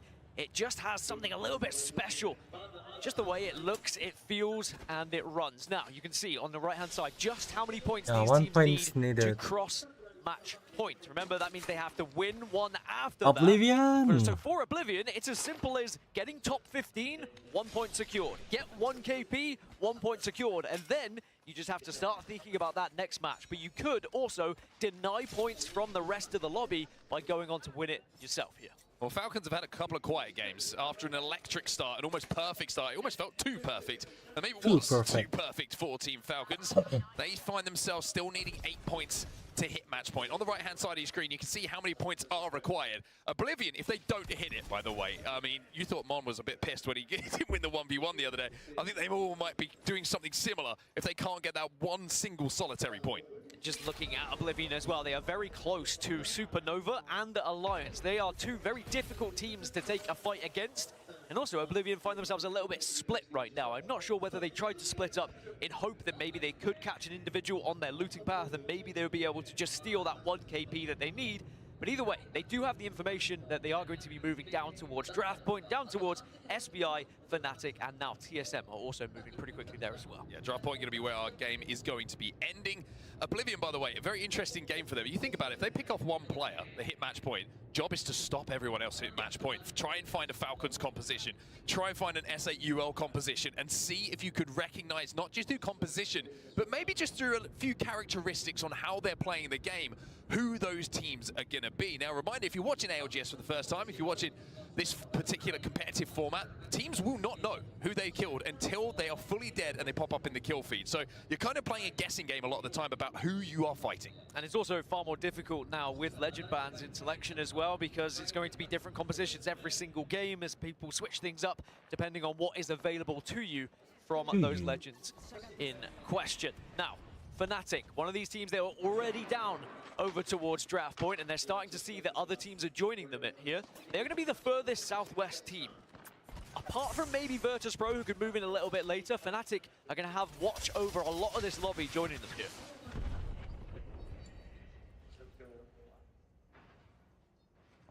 It's going to be a little bit of a slow burn in this game. Like we mentioned, E-District just in general, lots of places to play. Phony in the kill feed has taken down Oblivion, one of them, and been finished. So that 1 point is a little bit further away for Oblivion here, and it's Crazy Thieves, the winners of our previous games, who might be looking to deny them. Just trying to have a look at our map overhead at where Oblivion are. They're kind of trapped in the middle of the zone at the moment, so to actually exit might be a bit difficult for them. And it sounds easier than it actually is to get to that top 15 and secure that 1 point as well. It's very different from a ranked game where you could just do it by playing edge and surviving whilst everyone dies in the first zone. Instead, you've got to actually try and... Sounded like you, that was loaded. It definitely is. Anyway, here is Oblivion against Crazy Thieves. Can they get that 1 point? Crazy Thieves going to back up here momentarily. Fun's got to be careful that riot drill doesn't singe away at places that he doesn't want it to. Watson in the composition is certainly going to help them slow things down here, but finding a way to get Blinkzer back in the game, looking very, very difficult. Monsoon on the Seer is going to be able to get some information on where the surrounding players and teams are, but they don't have the banner at the moment. With no crypto available for them in the composition to go and grab it, it's going to have to be done manually here. It's looking pretty tough, and I think they just want to play for that 1 KP, by the way, but the way that they're playing right now. I wouldn't be surprised if, as a duo, they decide to just send it if they do see an individual that is there for the taking, so they can get that point and then just relax going into the remainder of the game. I mean, it can't end here, can it? The tournament does not end in this game. No one is on match point. So if they hit it and someone else does cool, they get a chance in that next game. So I think it's the smart thing to do. 5 fears, only 5 points on the board for them. They'll need 45 in this game if they are to hit match point. And as good as they are, it's looking like a very, very tough thing to do. Funny's down. Okay, they got the point. They got the point. They got 1 point, right? Oblivion cannot get the single No way! point that they need. The damn 1 point. They didn't even get History it. has a horrible way of repeating itself sometimes. Man, they just need 1 point. They are not the first team who has been only 1 point away. No way, 1 point. The Literally next 1 game point. early exit, and they will not be the last either. Ah. Now we turn our attention to S8UL and Falcons. Can they cross it here in match 5? Yeah, I have a feeling that Falcon's gonna win. Simple over-the-line finish for Oblivion. But Or as I was alluding S8, I guess. these lobbies are so difficult to get into. But I wish like Alliance 15, also let alone get making into the a final comeback. circle. I don't know. I guess it 5 depends. fears are outside of zone right now, not by far. Zone closing behind them. They're going to get a little bit of info on where the lay of the land's going to be and hit an evac tower when they know that someone is not going to be when they land. Again, a long way to go for them. Only 6 points in the first 4 games for them. Elsewhere in the kill feed, you can see TSM and Grow having a little bit of a playful fight as Gent is going to get that knock. As we turn our attention to Falcons. Well, they have been able to find 1 extra point, Falcons, through a KP. That's 1 more than they had done in the previous 2 matches, so at least a positive. I think you were right. It was a situation where Falcons looked unstoppable, but then suddenly they slowed down. Now we can look back at a replay of the Red Bull first strike of the game as well, where we saw our first wipe and our first team eliminated, and it was 5 fears against Supernova. Now remember, Supernova did switch over to a very aggressive composition, but sadly it was unable to keep them afloat here, and 5 fears put a point on the board, a much needed point for them. TSM's duplex is down. They're trying to stick the res right now. Panic is going to have to do the job of playing bodyguard. VP also have 1 player knock, and they're going to get their IGL back onto his feet. Duplex is going to slide back and should be able to reposition himself safely enough to get that battery popped and stay safe, and for TSM to stay healthy. Fnatic now moving up a little bit closer from the building we saw a few moments ago to see if there was a third-party opportunity. It looks like the call's been made to back up, though. Nothing clear-cut, safe enough for them to commit to. Oh, nice EMP. That's going to change this fight entirely. You can see now Falcons are going to be able to shortly walk through Shopify Rebellion here. You would imagine so. A lot of damage done from the EMP, a lot of damage done for the surrounding areas. And it's not just Falcons who are doing the damage to Shopify Rebellion. A lot of teams getting involved, and Shopify are out. 17 squads now remaining as we've lost 3, and Falcons find themselves 6 points away from match point. Yeah, everyone seemed to want a piece of Shopify Rebellion there. Crazy Thieves got it, Hot Dog Mafia got it, and Falcons all have 1 each. And of course, that's just going to be 1 extra point each as well. Virtus.pro have got the respawn. And remember, Oblivion have been eliminated from this game, so they won't be able to get towards match point until the next match. As Go Next look to try and find their way a little bit closer, but Light has just got a lot of information here. And it's TSM on the receiving end of this one. Yeah, maybe don't take that portal, guys. It's a scary sight to come through that portal and see Duplex out in the toilet. It's a terrifying proposition to go up against, and maybe this pure aura of Duplex being in that position was enough to send Go Next back. Alliance, though, taking some damage. There's a bubble down on the outside of their building. Okay, Alliance doing and a couple well. of nades being thrown through. It's Ninjas in Pajamas and 5 Thieves, I think, who are trying to do some damage to this position. Alliance are having to share a building they really don't want to. Yeah, building is small. I wonder how they share it. They really have to fight so here. much of the map still to play, but you know how important it is to try and secure one of these locations for the late game. Having to play friendly neighbor for now, but it can't last forever. Friendly neighbor. True. One of these teams has to be brave. Now it is going to be an armor check. You can see on the other side they had purples. Alliance with a big swing outside. Elsewhere, by the way, look at the distance. It's going to be Falcons who are actually picking up the majority of these kills. Guild got 1. Imperial Hal with a right drill on Mad Maggie from distance managed to pick up 1 as well. And 5 Fears will be eliminated. So Alliance will be saying thank you, Falcons, for the help. Thank you, Falcons, for the help. No way. But effect will Oh, no way. Phony, who was lurking this whole time, being a nuisance. Oh, they rest here. They rest Effect here. got a little bit too adventurous, but there is going to be a respawn beacon as Virtus.pro are eliminated. Yeah, in Effect made a 16. mistake So now there. we do see 1 more point added to every team alive here into the top 15, which is 1 more to the likes of Falcons and SAUL, who are Unlimited. now 3 and 4 points away from crossing that match point threshold. And Falcons are safe in zone here. There must be opportunities for them to pick off kills of late rotators into zone. Teams who are being desperate. Teams who are having to cross the open, or maybe people who are just standing still in the open. Guild hit him with some good damage with that 30-30 repeater.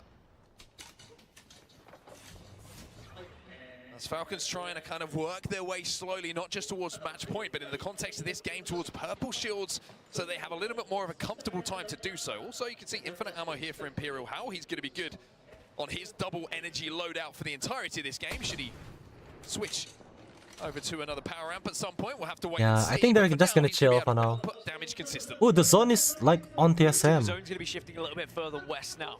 TSM still dead bang center and just had a mythic bin spawn on them as well. Go Next going to be holding the far western side, which I actually really like this position right now because you can not only have a lot of tabs on what's happening on the east, but you can probably pick up some kills from the likes of Genji and Unlimit, who are probably going to be forced this way after their engagement, and the zone does pull them in. Crazy Thieves right on the edge of zone now. Ninjas in Pajamas are the team who are kind of holding. They will be safe. Like, this building they're in is going to be in. And they do have a lot of options to make, but if you look at how many teams they're going to have to go through in order to get into a position to put the 7 points on the board that they need to hit match point, it is looking a little bit difficult. I think that it's going to be a big moment in this game for Crazy Thieves. How they rotate in towards this zone. They do have Wraith, and Phony was on Wraith to try and thread the needle when it comes to finding a place to play, but this is a tough moment for them. To be safe for the next zone, it's one after that that's a struggle. And being told by the voices in my head that TSM got a Kraber from the Mythic Bin as well, so maybe some last-minute action that's going to happen inside of Draft Point later on. Voices in your head tell you much more friendly things than mine. You just got to keep tabs on them. Got to be friendly with them, as now Unlimit having a couple of pop shots over towards Fnatic. But I don't think this is going to end up in an actual engagement, but Unlimit will use that Ash Portal to head on in. And remember, Go Next were very close to them here, but this is a very stacked area in terms of elevation and the different places you can play. So Unlimit are going to be more than happy where they currently reside. A little bit vulnerable to certain angles, so you just have to kind of keep your head on a swivel here.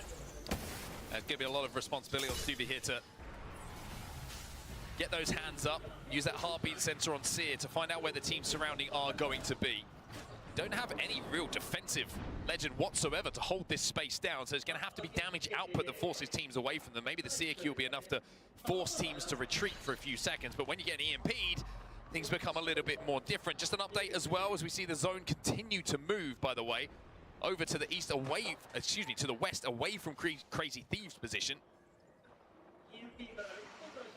No team still has hit match point. 7 points here as Crazy Thieves finally have to be put in a position to make their rotation. Let's jump into the comms now. It's a massive moment for Crazy Thieves. Ooh. I got stuck. Need push back. Get away from me. Drone. Get there.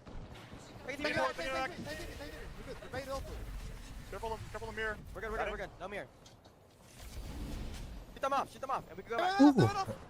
Taking it back real quick. Pop the syringe, I'm going. Wait. I'm going now.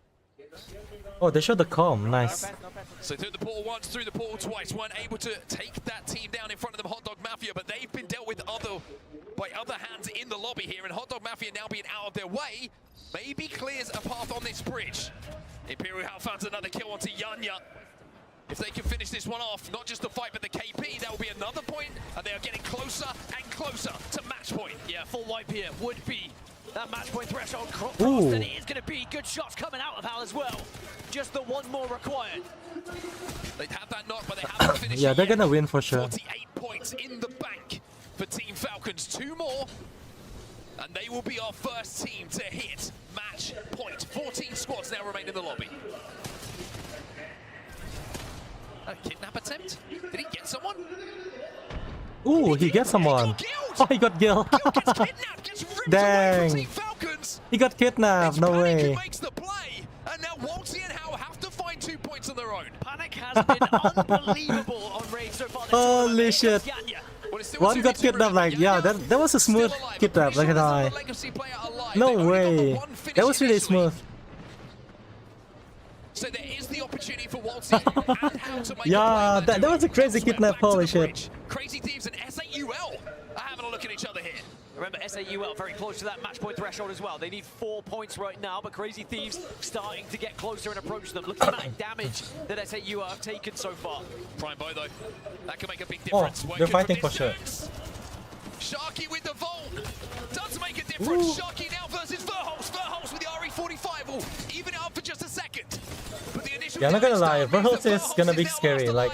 Jasko is in a position to help out his teammates, and Crazy Thieves will be Oh my down gosh. 48 points now still for Team Falcons as we change our attention back over to Imperial Hal. That's both Falcons and SAUL. They need 2 more points now to cross this threshold, and Imperial Hal is getting aggressive. It's Legacy. Those Yeah, they just want 2 points more, I'm not gonna lie. And the utility being Yep, they just want points. the first. Frag grenade follow-up here, Nears all last alive. Still haven't got the finish. The point does not count until that player is dead. Yeah, he got it. Yeah, he got the fine. It's still 6 1 points. point required. 1 point? Is it? Yeah, knocked Oh, yeah, on the 1 point initial one, required, not yeah. Diesel, that's why. Yep. Just when you thought the Falcons had done the job, Grow Gaming and Knock make it a little bit more interesting. Well, at least you've still got the Crypto alive, though, and you have the banner. Still a chance for Falcons to get back up to 3. Just the 1 more point. Yeah, required. I'm just disappointed that Oblivion just Will died. SAUL do it, but it is a slightly different journey SAUL have to take. They are further away, but technically they might have to go through Falcons to get into he's zone stuck. here. They do have Valkyrie though, and they do have the Skyward Dive available. Now, this is going to be terrifying. Yeah, SAUL terrifying do for use sure. the Valkyrie ultimate. They take to the skies, and by being able to scan where those teams are, they are hoping and praying they can find somewhere to land. Falcons still need this 1 point though. And we saw Oblivion came into the game needing 1 point. It's not as easy as it looks. Oh, for real? What the heck? Oh How my come? goodness. In and out, there's 3 rats in the tunnel. Oh and my you gosh. have to be avoiding that, and he does. Alliance also in the kill feed. Unlucky and Hackis both get to. Waltzy gets the finish. Oh my gosh. Falcons hit match point as SBI Esports will Yeah, be they got the eliminated match as well. point. Team Falcons, the #1 seed, hit match point first here. But as for SAUL, did they land? Yes, they did. If they get one more position, they will gain one more placement point, but then they would also need that extra KP. Will we be seeing 2 teams on match point? Hopefully 2 teams At the moment, on match they're under point. a lot of fire.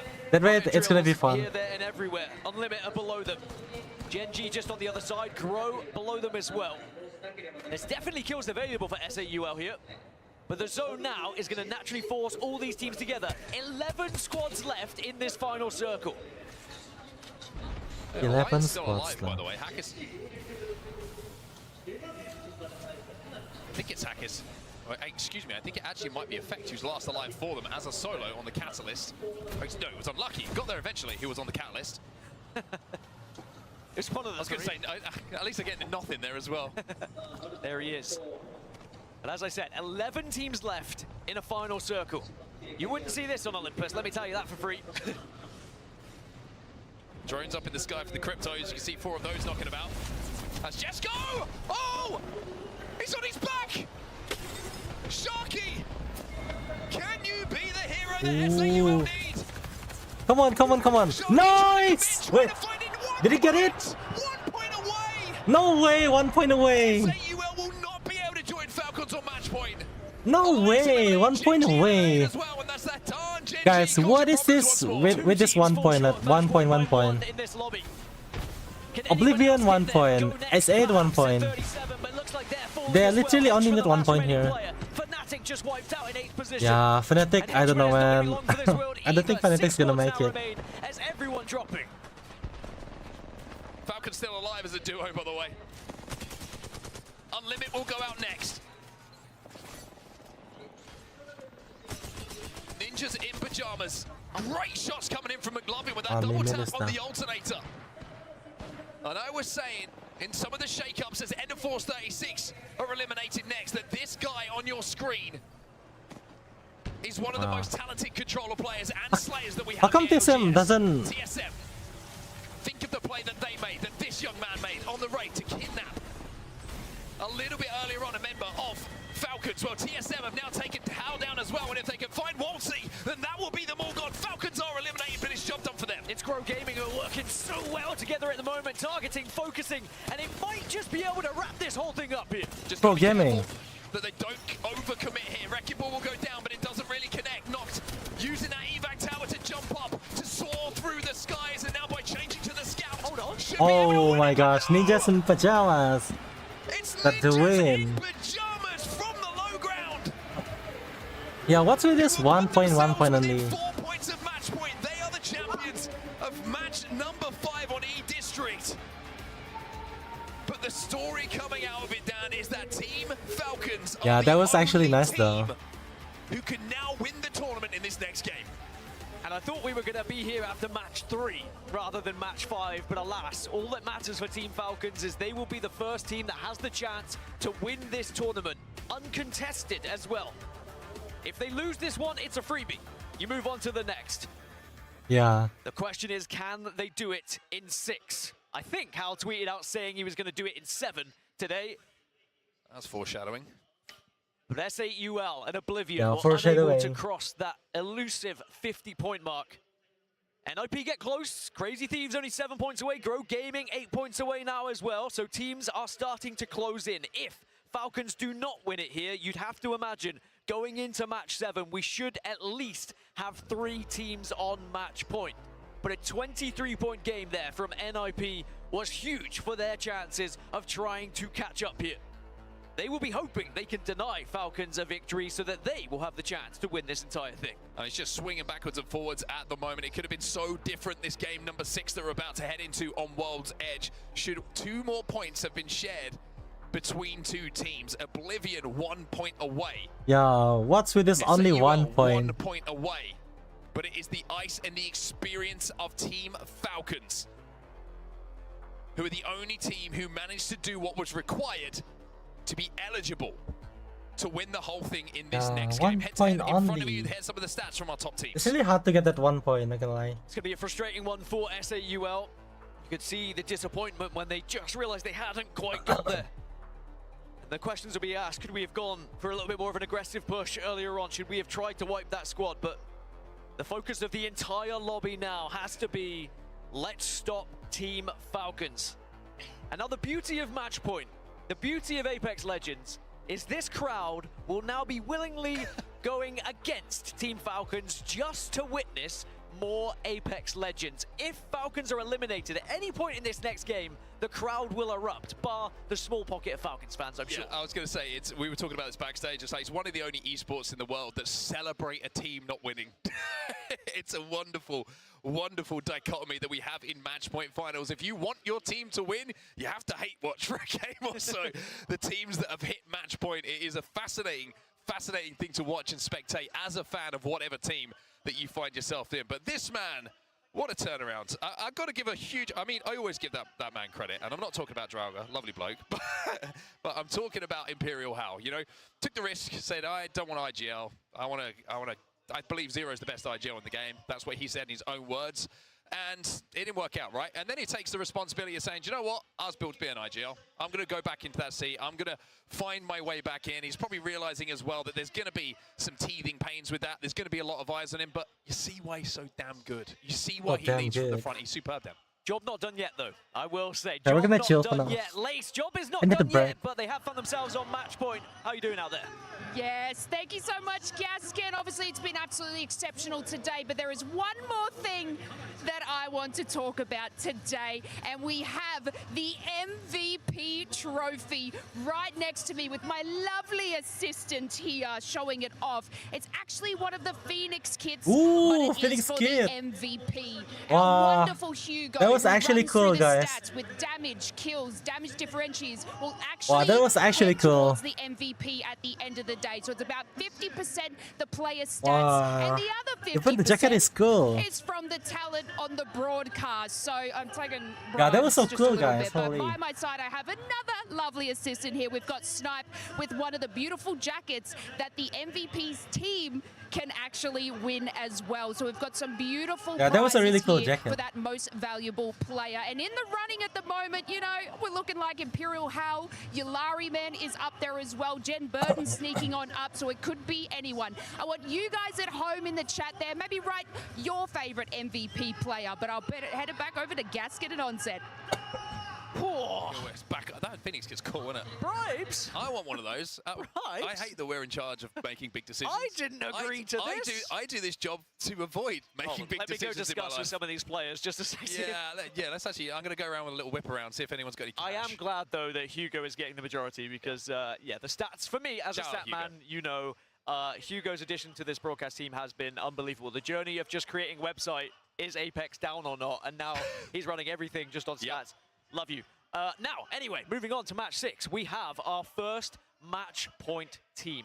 Can they do it in 6? We move over to World's Edge. Do you know where they're dropping, by the way? Skyhook West.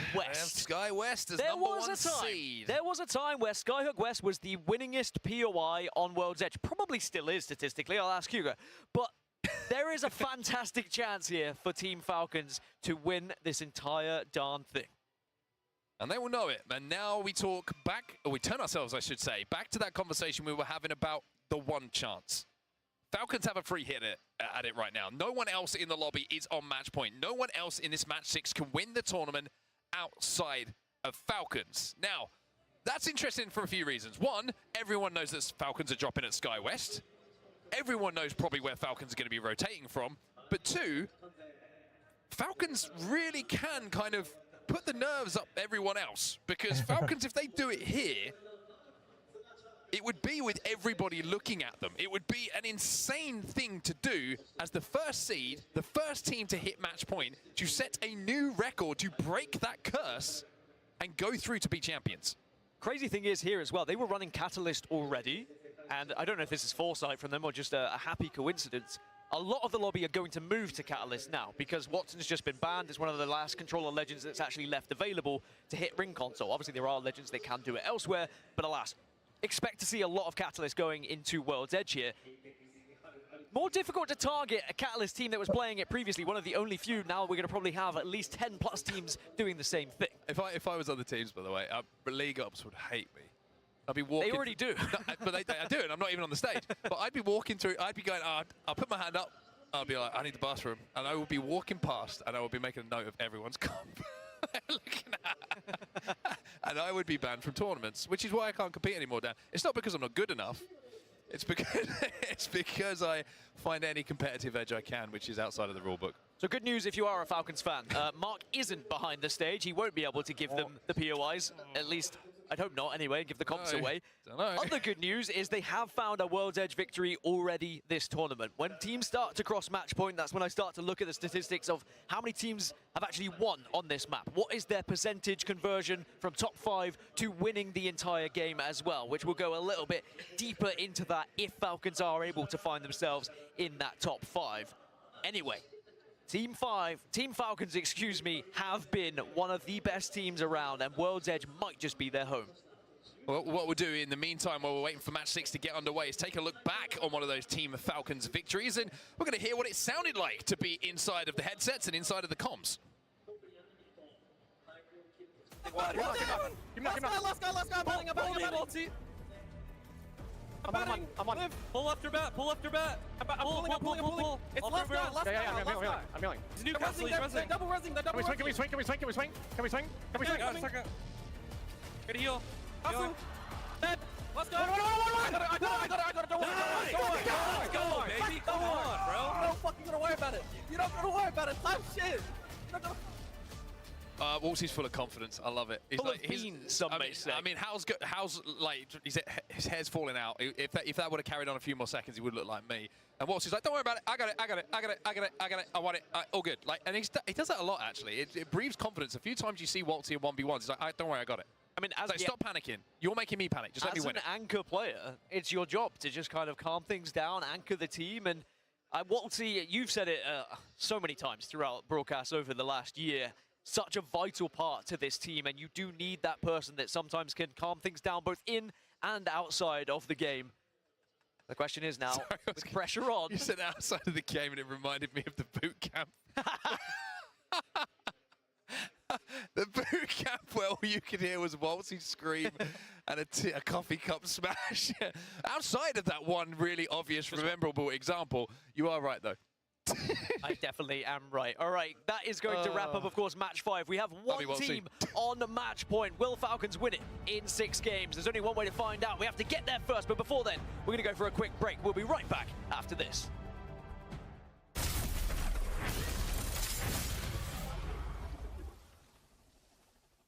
Galleria, the official PC partner of the ALGS Year 5 Championship. Ooh, so this is the official partner. Oh hey Blank! Hi! How are you, Blank?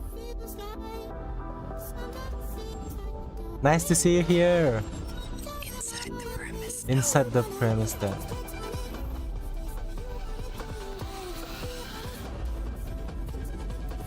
Wow.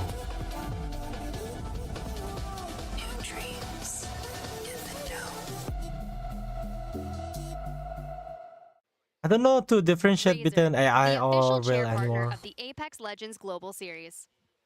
Oh, Razor. Okay. Also, they're using Razor chair. Octane. Newcastle.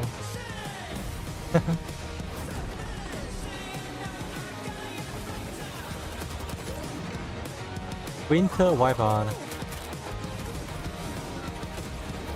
To be fair, guys, I didn't even play this boat here. You know what? I deserve this. Fine. Hey, nice to hear that. Hectic. You've a curious mind. Care to fathom the mysteries of the universe? Break time.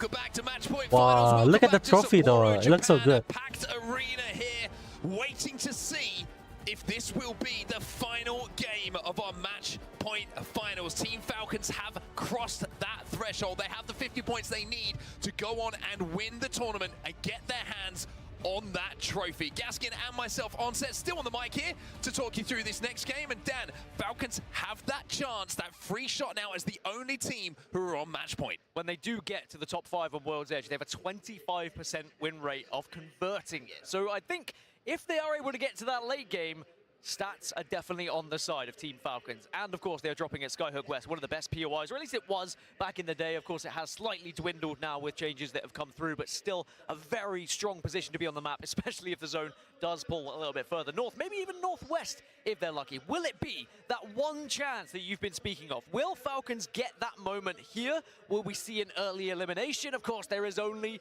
one way to find out. We are just about ready to head into the game. Legend selection is starting to begin here now. Remember, we are going to see Watson banned from this, so I'm expecting a little bit more Catalyst to come into the fray as that controller legend, as that legend that can give you ring confirmation and ring information. Well, let's give you the lay of the land of everyone else chasing though. S8UL, just 1 point required.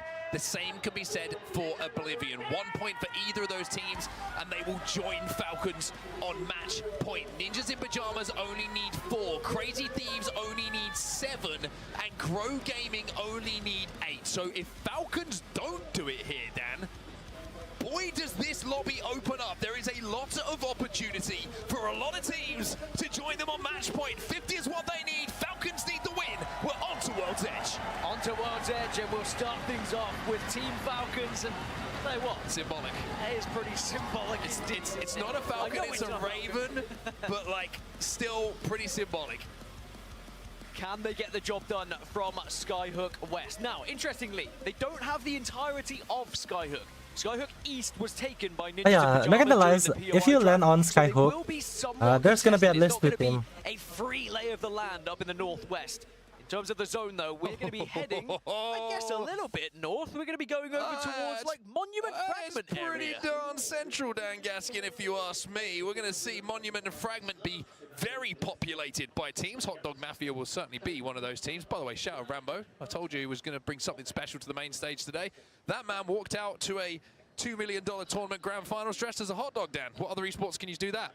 I've not seen it personally, and maybe we'll never see it again. Who knows? But just to confirm, 14 catalysts on your screen, so that will be banned going into the next one. And of course, then that's when we start to talk about resetting those controller legends and Caustic coming back into the equation once we get rid of all of them, which is going to be a little bit stinky for some of these teams. Yeah, certainly a legend that everyone knows very, very well with the strength that, of course, Caustic has had in recent times with the continual buffs that have been given to the legend. That's what's needed for everyone outside of Falcons. On the top right side of your screen, S8UL, that's the points they need, just the one. Oblivion need 1. Ninjas in Pajamas 4, Crazy Thieves 7, Grow Gaming 8, and even Go Next and TSM are within striking distance. I mean, you could argue with big games as well. The list below might have an opportunity, but it's the fact that multiple teams don't need a huge amount of points to hit match point now, Dan, that will be both good for them, but also concerning for Team Falcons if they don't win it here. Oh, Fnatic will go down. Oof.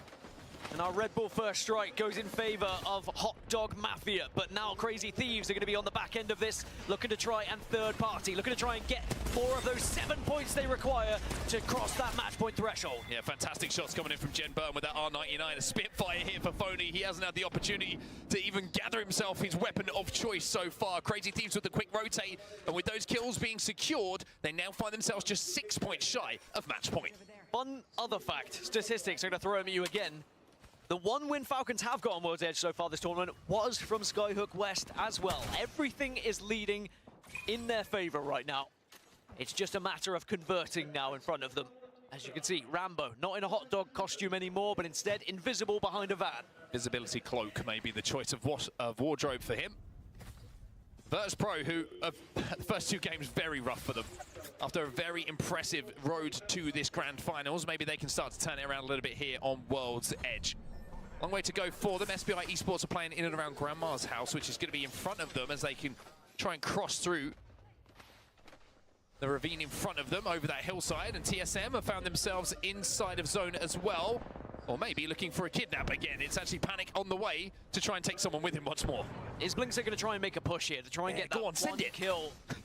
I noticed that he certainly saw there was a knock on the E36 side in the other building. But you don't want to find yourself as a duo yet again, but Monsoon trying to provide as much information as possible as they still look for that one single point to cross match point. 1 point. And now it's different, right? We talked about the previous game. Oblivion, their game plan could have been just inter-team, get the 1 kill, finish it off, job done. No one else is going to win the tournament. Now that's different, because if they get the kill, but then get thirded, get traded, yeah, they hit match point, but Falcons are still alive and could end the tournament. So it's a very different game now that Oblivion have to play. They have to play the more traditional game, look to win it, and deny Falcons as well as getting that single point on the board. Yeah, that's the focus for everyone, really. If it's difficult to find a team and target a team, which we know it is, the only way you can stop them is by winning yourself. And usually that'll come along with a nice amount of points, and you might find yourself on match point going into the next one. We already have almost 75% of our lobby within this next zone. Still a few late stragglers, though, are just moving from the further POIs, the likes of Shopify Rebellion still moving, which Shopify Rebellion have been a little bit quiet so far in these match point finals, but the longer it goes on and the longer they have to catch up and get to potential match point, they are another one of those teams that could go on to win the whole thing. And that is the scary thing about these match point finals. If you do not take that opportunity that you're presented with, that Falcons have that opportunity right now, the more teams that get added, the more likely, and I guess the more difficult it becomes to actually secure it yourself, and you open the door to these other teams. Taking ourselves down to the southern side of the map now. Shopify Rebellion looking to walk up towards more central areas. Actually kind of counter-rotating right now. They do have a blue bin near them. Maybe they're thinking about just grabbing that for a little bit of extra evo. As they find themselves quite far off the pace at the moment. 30 points Shopify Rebellion need to hit match point. Long way away in context of where everybody else finds themselves in this lobby. That's gonna take a long while though. 30 points, holy shit. There's no way they're getting it on this match alone. With Catalyst, Sia coming in for a few as well. It's interesting we've seen less Valkyries since you lose the Newcastle, you lose the Caustic. It's much more difficult to try and plop yourself in zone and build up a base. No Rampart to do it either. But remember, I was talking about the Legend reset. Will happen after this match. After we see the Catalyst get banned, Caustic suddenly becomes unbanned. Then once Caustic is banned again, we once more get the addition of another controller legend coming through. It's going to be a back and forth, potentially, of just constant controller unbans and bans here.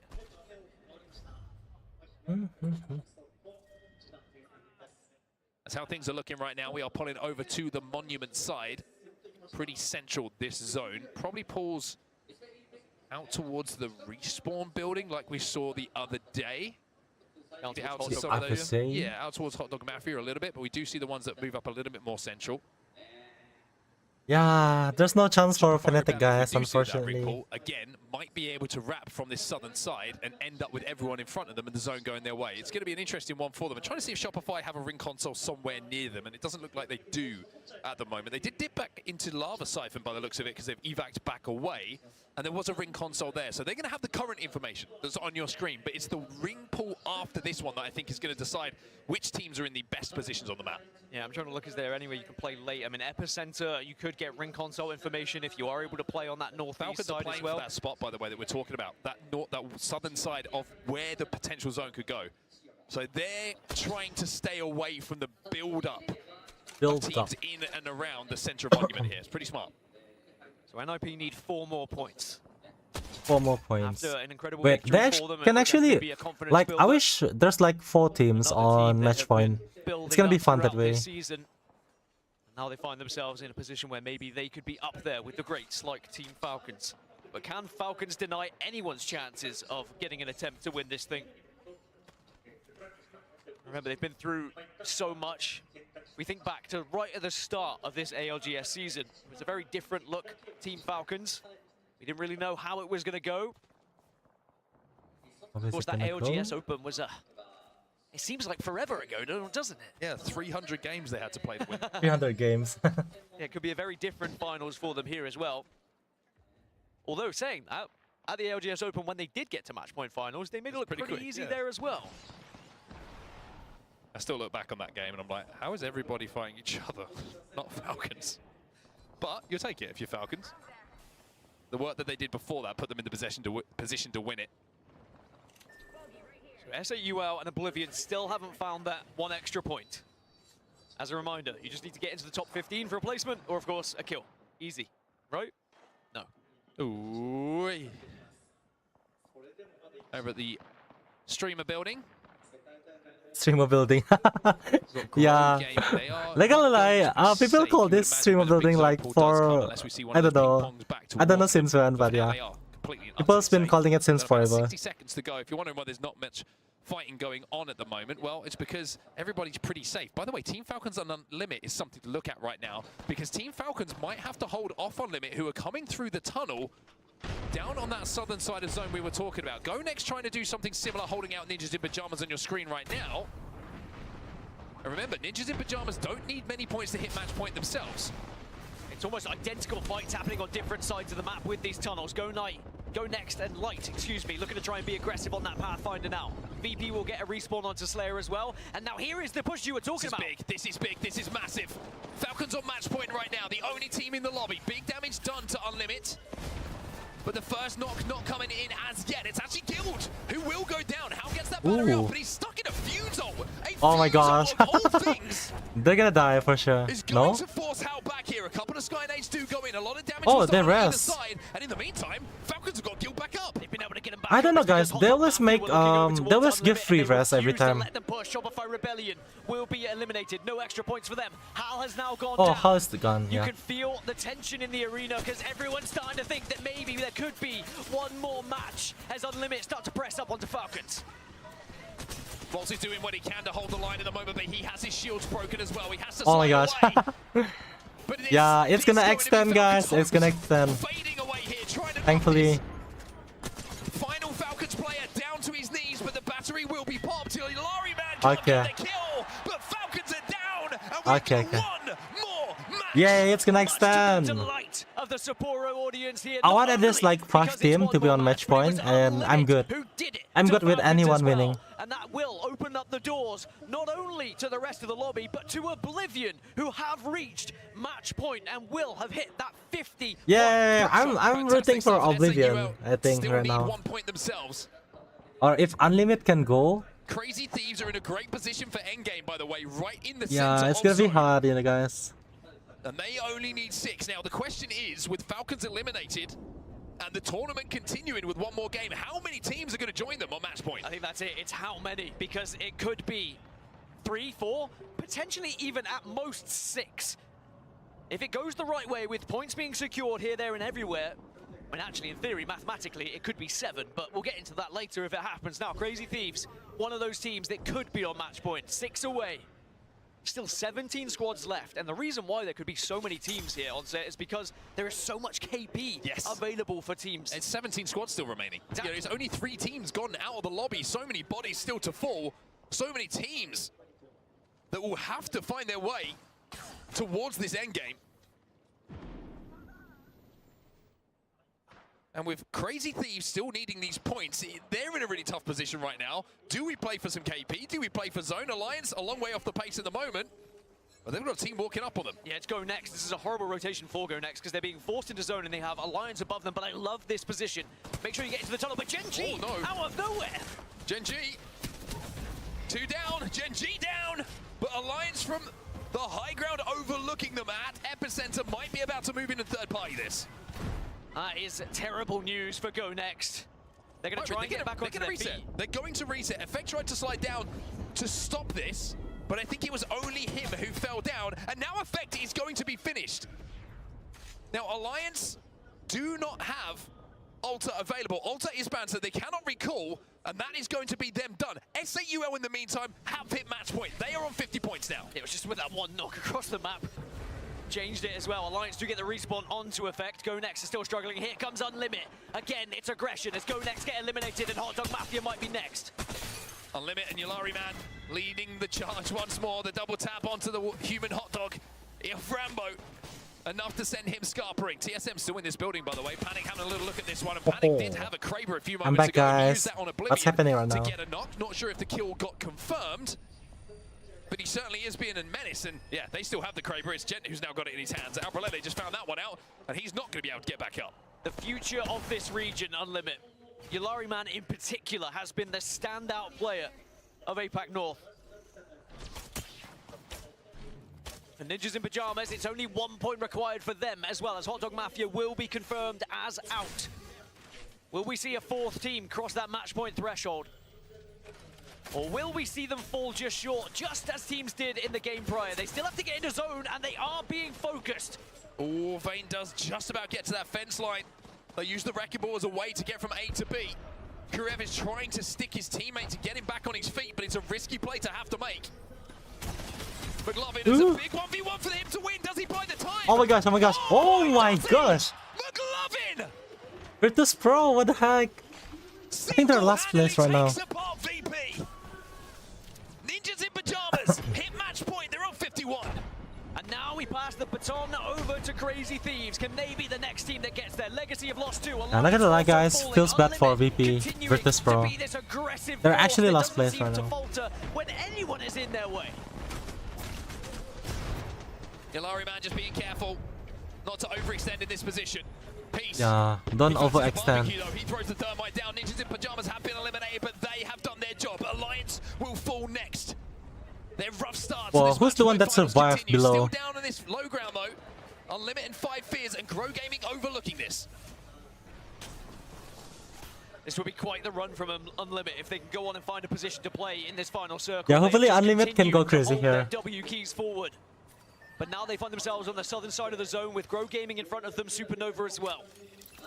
Arguably one of the best positions in the game right now, enter Force 36, who seem to have done very well at finding themselves in final circles, but just haven't really been able to add the KP elsewhere. Remember, Grow Gaming are very close to getting that match point threshold as well. 6 points away, but it is Crazy Thieves on the other side who are also looking for those 5 points. Grow Gaming had a great game number 1. Remember, Noct had a huge amount of KP in that game. Really was a force to be reckoned with. Unlimit trying to sneak their way up towards zone, but so many players and teams will be able to put damage down onto them as they try and cross. Yeah, I think they're gonna chill for now. Of Monument. Where this zone is finishing, by the way, is bang in the middle of the street. There is no playable spot whatsoever.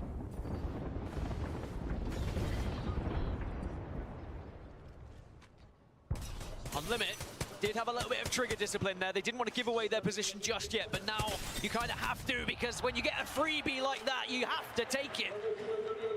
And now Unlimit can probably press on this southern side and actually have a relatively free walk-in. They're going to be pretty covered from any covering fire that's going to happen on the western side in particular. And the eastern side, they're all going to be occupied. Crazy Thieves, Grow Gaming, 5 Fears are all going to be fighting very shortly. Crazy Thieves. They find one. That's 47 now. 5 Fears will be eliminated. 3 points is all they need. Verholst is taking damage. Teammates trying to hold for him while he pops this battery. Jim Byrne trying to use all of his utility to force teams away. The catwalk goes down now from Verholst. Phony trying to make a play to get them safe, but the ball is bad. It's Jim Byrne, the last hope here for Crazy Thieves. Oh, yeah, Crazy Thieves gone. No match point for you. Oh no, yeah, no much point for now. Aggressive push from Unlimit here as well. Wow, this is intense, guys. I like this. I like this. Everyone in this lobby. Grow Gaming still alive, still scoring points. Everyone can win now. Closer and closer to the Oh, Supernova's out. They need 1 more point as well.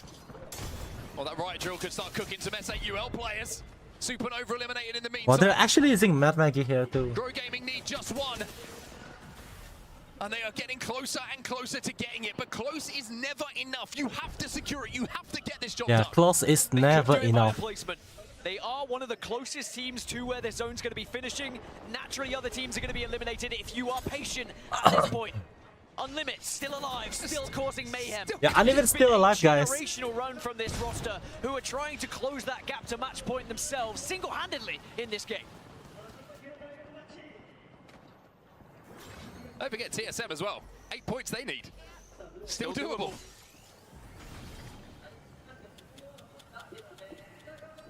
Well, it's just a few moments of silence breaks out across World's Edge.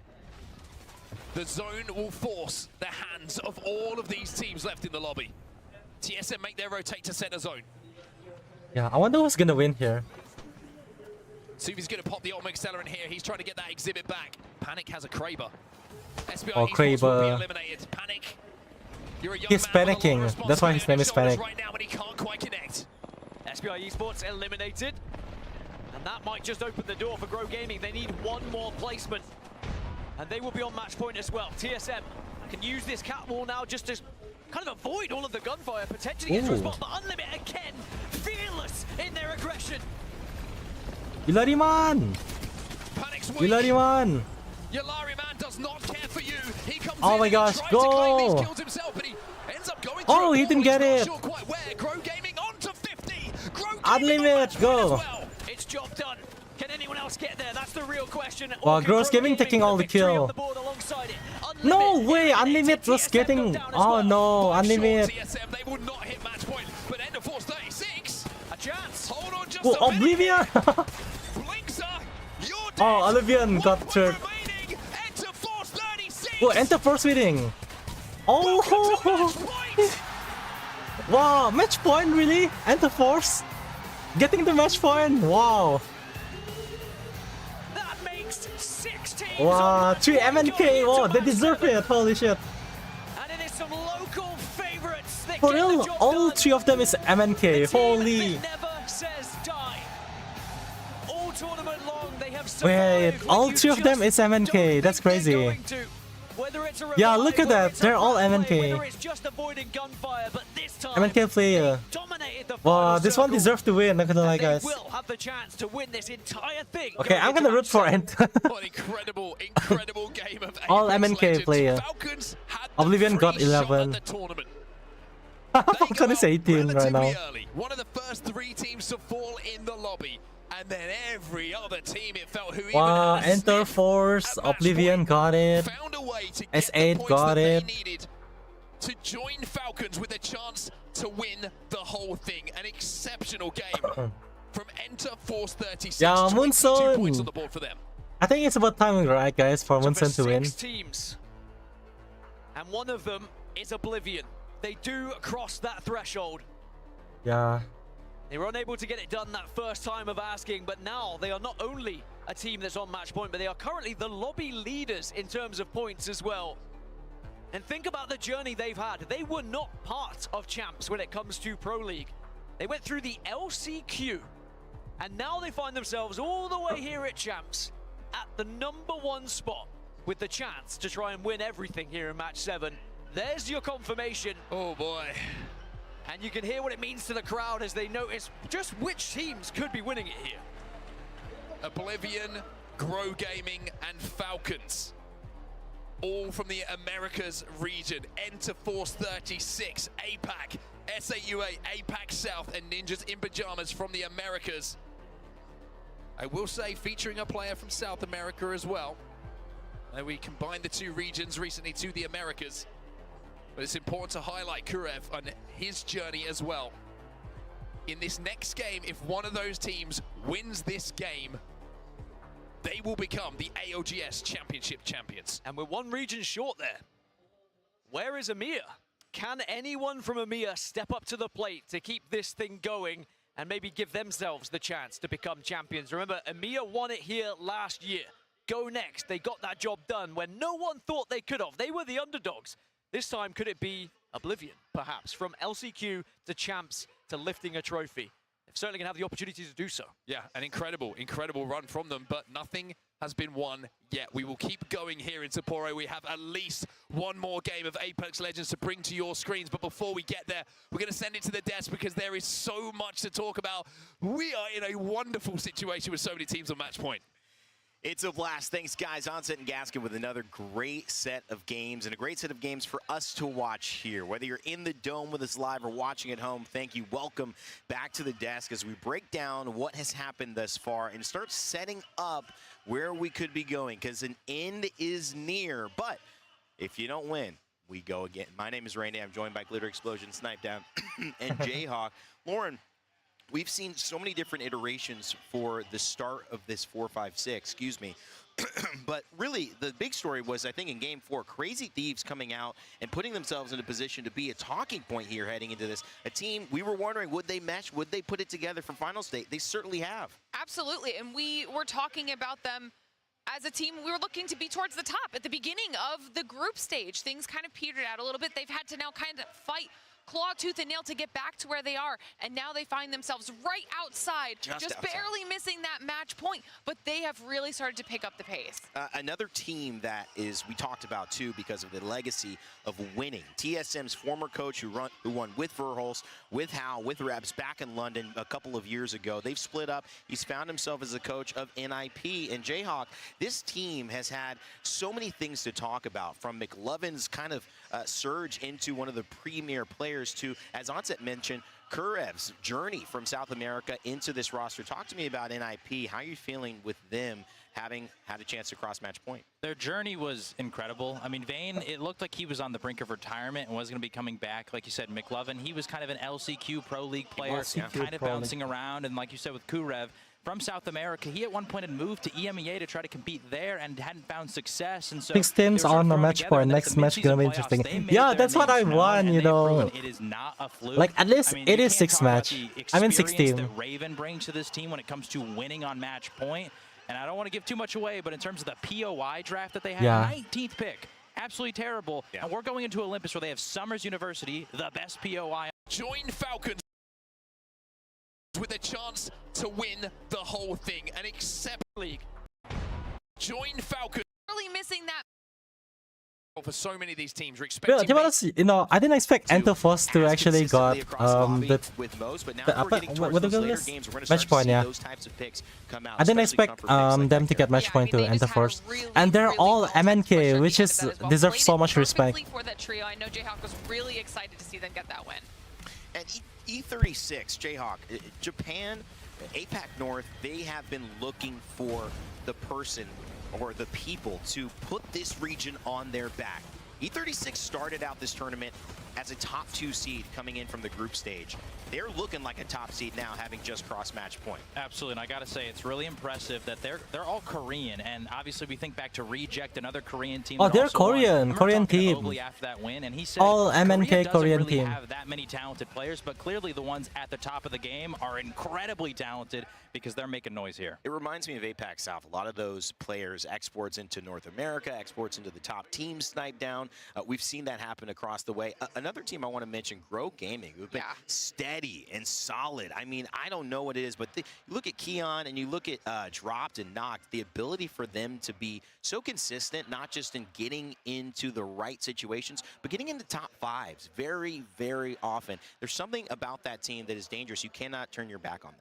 Yeah, I mean, when we talk about players, a lot of the time, you know, Dropped goes unacknowledged. You talk about the empties who have made all these finals and all these top 10s but never closed it out. Dropped is another one of those that has made, he's only missed 1 grand finals, and he's always there in contention. He's never won the whole thing, but this is the best I think that they've done up to this point to make them into the match point finals. This team, you can just tell they really enjoy each other, they trust each other, and they're growing out there right now because they are looking phenomenal so far in this set. And I think, you know, Lauren, a little bit onto that story as well. Keon, he's not known with Grow Gaming. He's known from being on Furia for so long, with that iteration of that team with Madness. Having found maybe a different home, a new home, there were question marks, but they have undoubtedly performed above or at least at expectations, and now proving that they deserve to be considered a top 5 team. 100%, and being able to catch up with Keon too is what when we're in the hotel in the breakfast time in the morning, being able to chat a little bit. Yeah, it's about 7'2". The height, you know, it makes it a little obvious, but even talking to him about it, you can tell it's just a different vibe. He's talking about how well they're synergizing as a trio, how like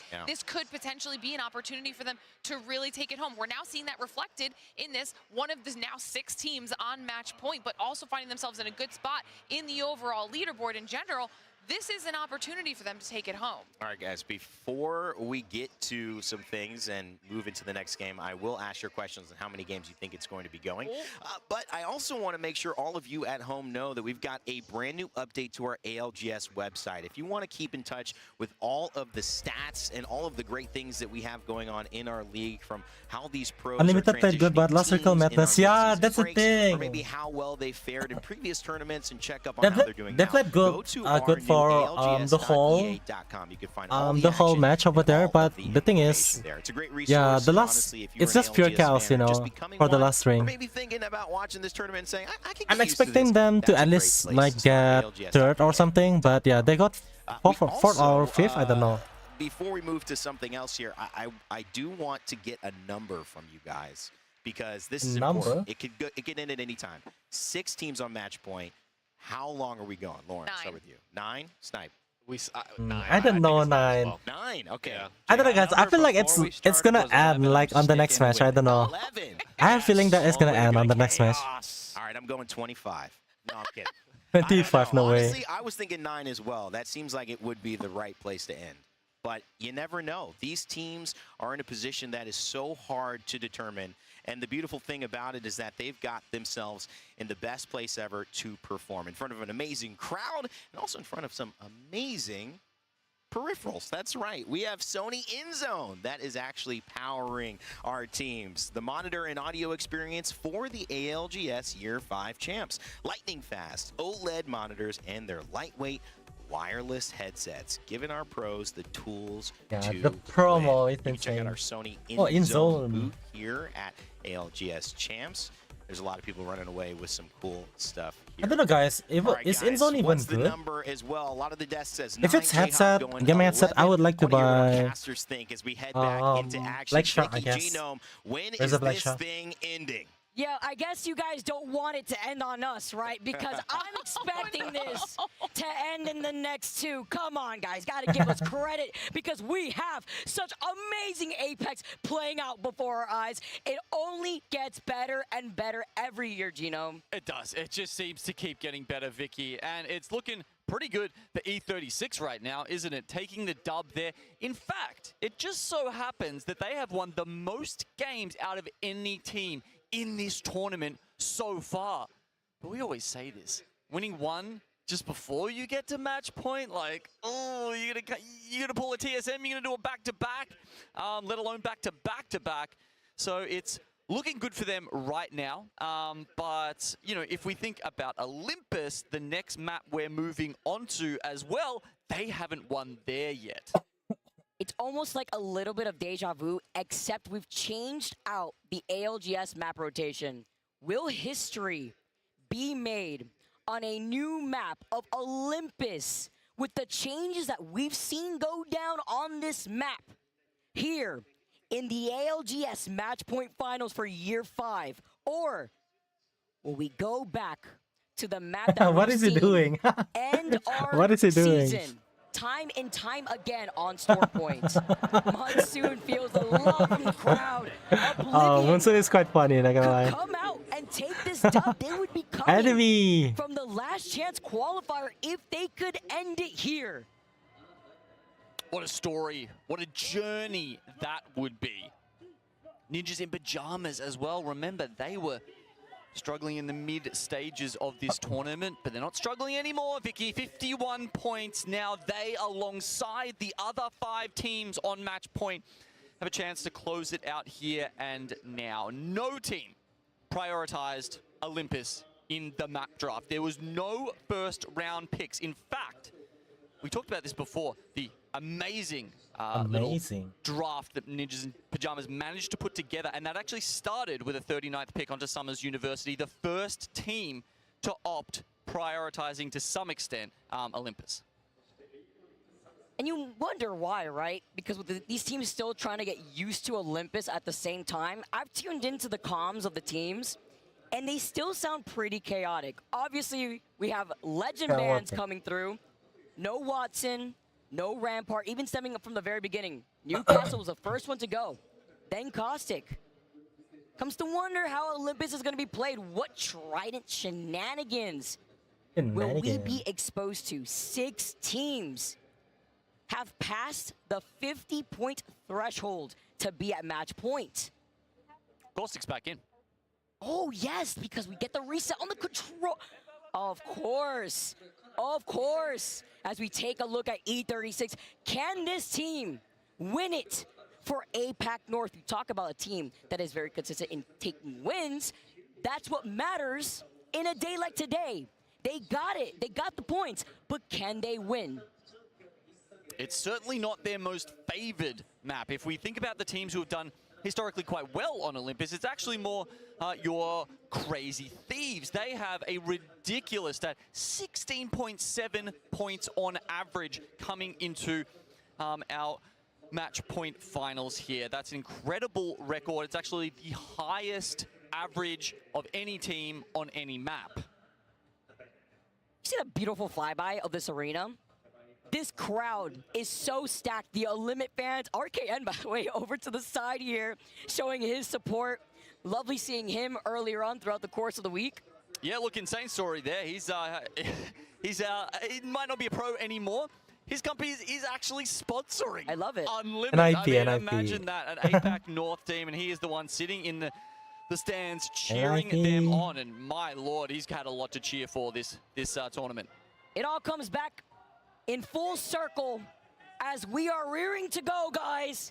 Will it end in Game 7? We were predicting how many games we're gonna go today. I don't know. What do you guys think? I think it's gonna end on Game 7. I mean, Game 7. But here in the championships, $600,000 goes into the pockets of our first place winners. History will be made in Sapporo, and it could be made on Olympus. Catalyst no more. And as you were talking about, Genome, the controller legends have been reset thanks to it. That's right. That's why you're seeing a lot of the Stinky Boy on your screen right now. Everyone going back to basics. Sure, a couple of his other best pals might not be joining us in match 7. Newcastle still banned, likely to stay banned, but we do still have the Caustic in. Time to make some noise.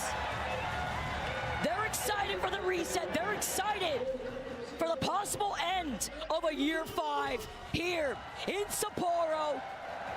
Japan has been lovely. It's been chilly outside, but the competition has been hot. Our legends have dropped on Olympus, and let's get this started.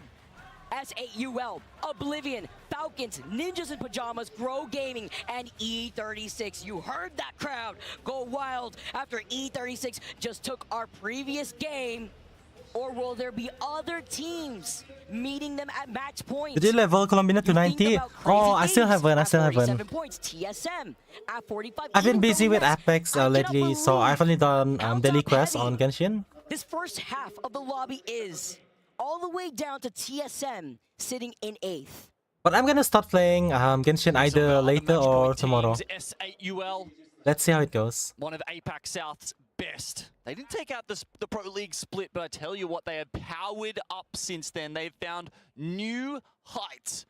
New height. And they could be conquering Sapporo right here if things go their way. And talking about where it's going, it will be going very central in the map right now. Hammond Labs is going to be hosting the end zone here in match 7.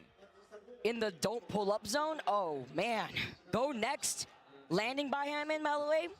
Have that ring console, and they have that Surrey beacon. So they're gonna be posted up on the high ground, looking down at all the action to see where this zone is closing. And when I was mentioning the comms of these teams as they navigate through Olympus, seeing how the IGLs want to take these rotations, especially the compositions that we're currently seeing with the Stinky Boy coming back together, as the Valkyrie also can make some really interesting rotational plays, but we also see the other side of the teams going for the Wraiths.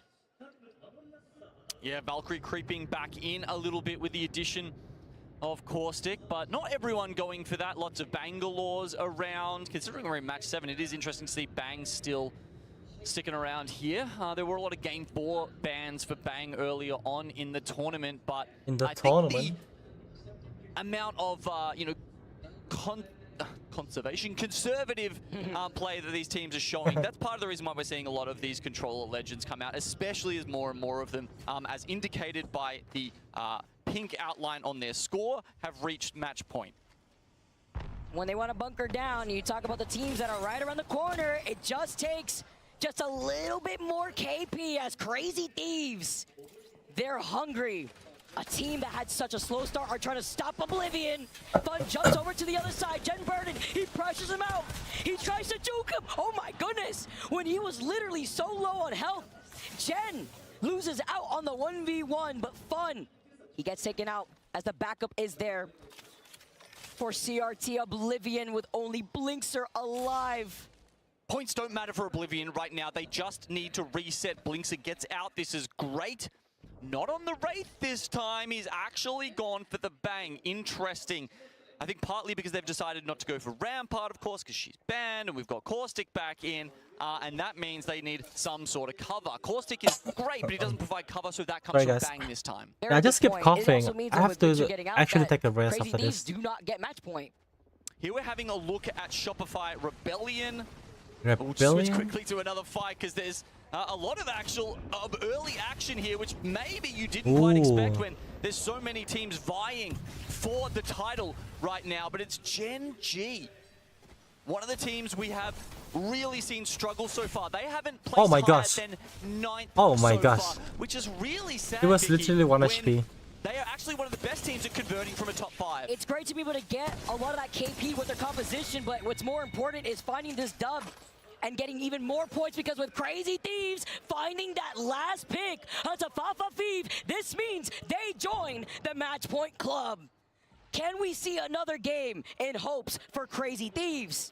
As we take a look at Blinkster hiding in a corner. You could only imagine how they're feeling, while VP and How find themselves some KP too. And as you mentioned, Falcons, they don't need it. It's about getting that dub, but it's getting very aggressive in a lobby like this. And even with Caustic coming into these competitions in Olympus, a zone like this, you only have so much space before you have nowhere to go. Inside Hammond, where you could try to coexist, but good luck if you do not find a spot early on. Unlucky now, involved in a fight with the rest of Alliance. Crypto Drone overhead trying to get this information, and it's versus Legacy, an isolated fight over on the north side. Alliance, one of our many strong teams left alive in the Yeah, to be honest, Alliance also not doing good right now. Here and prolong the series even further. But 13th, I think that's somewhere around where they actually finished up at our mid-season playoffs, and they don't want a repeat of that. I mean, you know, last year, in year 4 of ALGS, they were the most consistent team. And that's, I don't think, something they really wanted to let go of, and something that has actually surprised us a little bit throughout the year, because it doesn't feel like any of them have gotten any weaker. They're still their same, you know, their same selves that excel in so many areas of the game. It begs to question is it the map rotation? Is it the lack of adaptability with the legend bans here? I mean, we know that Hockey's rocking out on that crypto, gets that information, and then sends out his units, but not having that fragging opportunity. Well, NIP, the car is burning up. You talk about Tokyo Drift. And we're going to see where they're going to be drifting over to on the left side before finding themselves in the choke. It is smoking a little bit. They don't want to risk it breaking right in front of them, so they get off the cart to play off the line of sight of those rocks and holding this choke at the team who is having height coming out from the terminal side. Zone pulls. Goes a little bit left of Hammond, and Ninjas decide to go back around through the terminal up towards Crazy Thieves. I think this is a good rotation from them. Okay, we have to pinpoint where Falcon's position is right now, because considering they land in Dockyard and they see where the zone is pulling, as long as they clear their backs, look at the zone. It could continuously shift towards Falcons, or even out into the open between where Falcons and Crazy Thieves are. Even towards a little house where SBI have found them their own home. I've seen this zone before, a little bit open, but you do not want to get pinched if it does continuously pull over to the south side, because you could play around the lip of the mountain, but then you're forced to be playing on that path where a lot of the teams that do have their backs cleared will be able to take shots at you from the high ground. Yeah, Falcons sitting in those 2 buildings up on the platform, that could work for them for now. I guess one of the other things people should note here is that they have changed the architecture coming into Turbine, and now there are those 2 large mountainous places where teams can hide under. Oblivion have gone down in 20th. Blinkster, unfortunately, cannot hide out long enough. And this is so rough for a team who is sitting on 49 and then finally gets over the hump. It's not theirs in Game 7. And Unlimit get the extra KP as well as a ring console if they haven't scanned it already. Happy after that one. This leaves 5 match point teams in this lobby. SN2, Supernova. Also just trying to claw their way to get some more KP. G7, R9, weapon loadout from 9 Impulse, Elka. Looking overhead at the team that's holding onto the terminal side. We saw Crazy Thieves rotate here early on. They can gatekeep the other squads that want to try to push in through this choke, but lovely nades controlling some space, forcing them to back away with round 2 closing in. They don't have information on where that next zone is pulling, but you can see the pings in case they do want to backtrack away. There's a ring console on top of Hammond, but it's going to be incredibly risky as one of these teams could find that opportunity to get that information. I think it's kind of only the Wraith teams. Maybe if you phase while you're climbing up the Hammond building, that might provide enough cover to actually slip in there, place the port down, and then have your controller character hit that potentially. But like, yeah, kind of a tough one. A couple teams are in that main building, of course. Shopify Rebellion, they're coming down from the south side, running into Fnatic on the other side of this. I actually had a chat with Luke from Shopify Rebellion. He was hoping that they'd take it out in Game 7. They had a detailed plan to win the championship here on Olympus in Game 7. I can tell you, it's not gone to plan, Vicky. They're not on match point right now. They didn't do well enough in the tournament earlier to get the POIs that they were making this plan for. And for Shopify, they're going to have to do it the hard way. A lot of people were expecting more from a team that we know has insane fragging potential, as now we get to see Okay, UNL trying to get into the zone. It was actually Gen G who've come even further from the zone. Ziki got the reset as he has had to do so often, respawning Asia and Dexter back in, but Unlimited with the gatekeep. Trying to get the knock into Asia, they get it, but taking way too much Can damage. they do this? Only leaves I think they Peace can. alive. They're only in 10. They only have 35 points. They need this. Leaving Dexter one shot, looking to the other side, but having to be careful with the Sky Nades. It's so hard. Oh my gosh. They got third party. No way. TSM Panic pulls up. They've heard this, and Panic is pulling in. They're going to got get the third party. reset, or are they? How They quickly did can reset, TSM get on top of them? unfortunately. Dun, dun, dun, dun. TSM with the John Williams music. Oh. Jaws is coming to take a bite. Oh my gosh. Because they only need one more KP as Gen G get eliminated before Imagine TSM won though. That would be find funny. themselves with the invite to the Match Point Club. Gen G have the highest top 5 to win conversion ratio of any team. But as I was mentioning earlier, they haven't placed higher than 9th. When the lobby quality goes up this high, Gen G's plan isn't working. Hopefully they'll have another opportunity. Now they could only wait and see what happens. More picks here in the feed as Lou goes down. VP picking that up. It's a trade though. Legacy 2 in trouble. Hot Dogs with Our Lady picking that up. 5 Fears have taken this fight versus VP and Falcons. They've gotten a whiff of this because they know their priority is taking the win, which means they need to clear their backs. Talk about not going to plan. That's been VP's day so far. Slayer trying to hide out here, but no. He's going to get found out here by Team Falcons, who are pulling up. It's not 5 Fears, actually. It's the Falcons trying to put paid to them, but Hal says, look, I'm not going to commit too hard for this. We've got match point on the line. We don't need a little kill here and there. We need the dub. And that's a difference maker in terms of Yeah, pacing, makes because they know sense. that there's still Valve teams that can fly overhead as McLovin and NIP. Ooh, the NIP next son. match point team to fall. Their fate is out of their hands. Verholst with the rest of Crazy Thieves, who have already hit match point this game alone. Continue on. 5 Fears get eliminated. Shopify meet them back in the lobby. And VP are VP, left come behind on. Falcons, which means Falcons do not want this contention. Why is They Hal do not getting want a aggressive 3-peat, here? I So don't it's know. only 2 members of Falcons looking at VP. You got to clear your back. You've heard this so many times. It is a mantra in Apex. You must clear your backside. Falcons are doing that right now. They hear the respawn behind them. They don't want VP to start looting some boxes and then become a problem. They're going to take care of it before it even comes to that. With Alliance Ooh, also he's low. eliminated here. Falcons are hungry. They're looking to swoop in for the dub. VP, they get taken out by the smoke launcher from the Bangalore. Oh my gosh, VP's Outplacing done. that chef's kiss. As now they hold. Yeah, the VP was final so zone unlucky, pool. guys. They I don't hold know. height on top of this platform.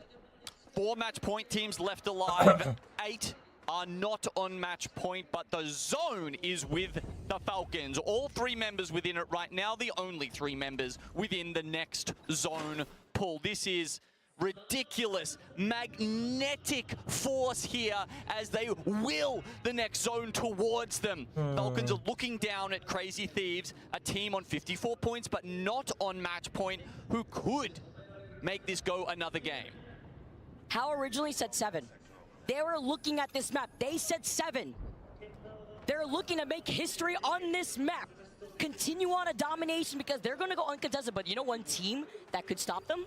Crazy Thieves, who have not moved from the not gonna lie, if Crazy Crazy Thieves wins this, it's gonna be like 8 but I think a matches, lot I of guess. teams could expect Falcons to be holding this position. Only a match point team will be holding on to that side of the zone as S8UL trying to stay alive. TSM now move up.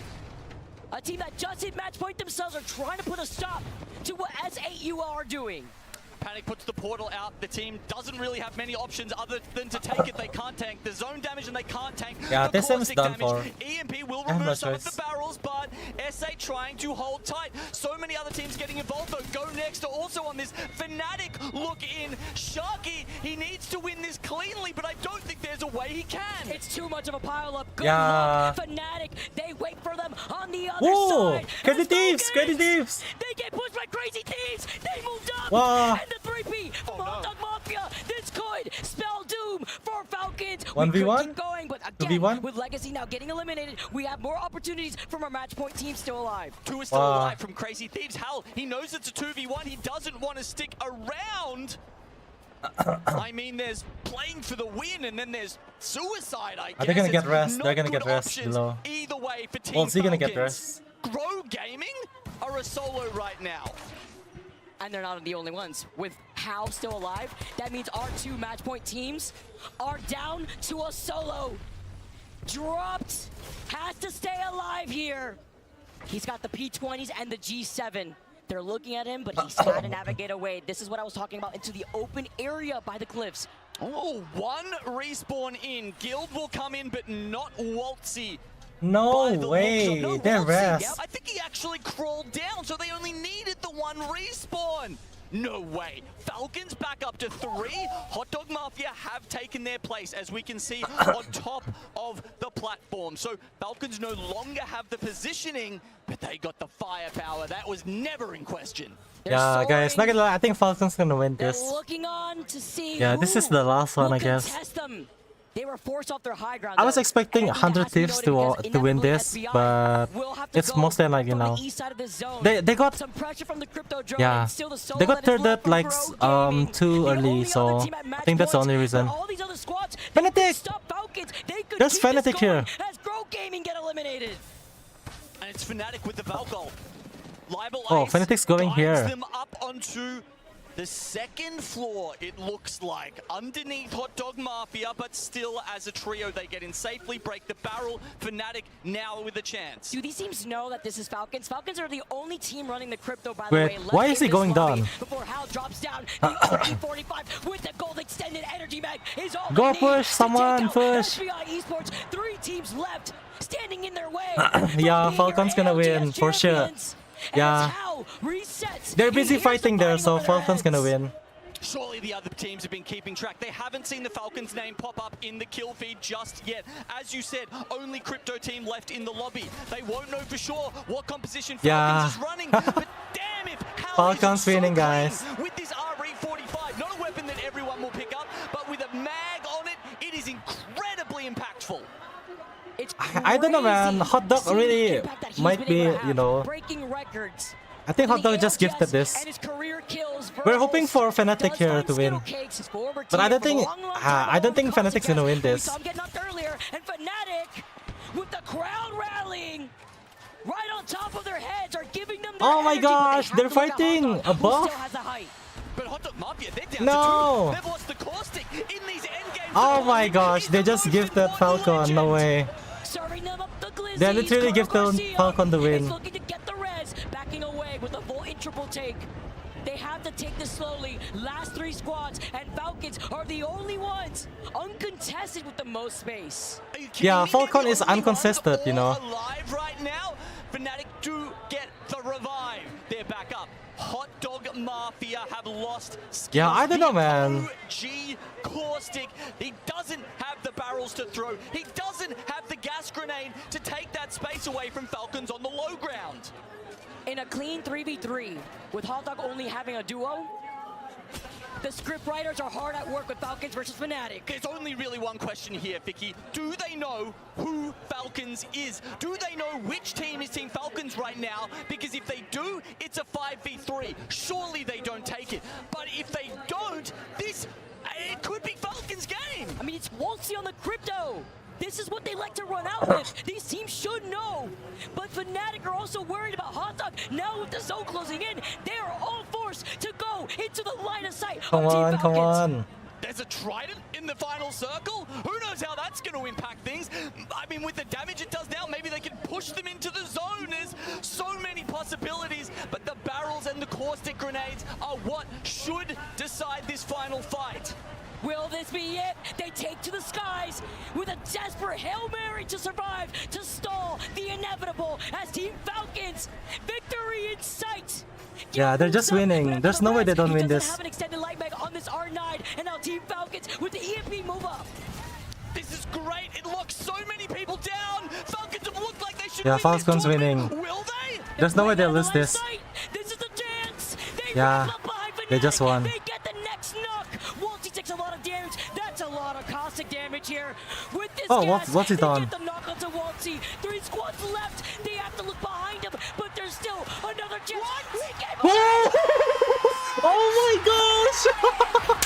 What the heck, Fnatic? They just saved the game! Holy shit! Wow, Fnatic! They smoked out the Falcons. They cleared out the nest. Wow! And for Japan, we get more Apex. Oh my gosh, there's no way, there's no way. I think all 3 of them died to caustic gas. Or at least Oh my gosh, Fnatic, there's no way. From the caustic gas there at the end. Wow, that was clutch. I lost hope on Fnatic and they clutched that. It was all Falcons. They were looking down Wow. upon it. It almost seemed like Fnatic Are didn't they even know where they on were, but match they don't need point? to if Hopefully. they deal damage with the gas. I really hope they're It's on because match of what point, we like were for talking real. about, Gino. They did know. Hot Dog Mafia knew it was Falcons. No when they way. took to the skies, Wow, as a they duo, were. Oh my gosh, delayed they the just shocked, landing. guys. Literally, They yeah. let the Oh my engagement gosh, happen. for Hot real. Dog Mafia was still alive. They got second place. How is fell in Falcon third. losing that? wrapped What the up heck? on the They other have side of everything. They have Falcons. like And they space. helped They have Fnatic. like They yeah. kept It's it going. Waltzy. It was a risk. I think Waltzy Way fucked it worth up, guys, taking. by As going you down take over a there. Look at your match 7 results, because you have to imagine.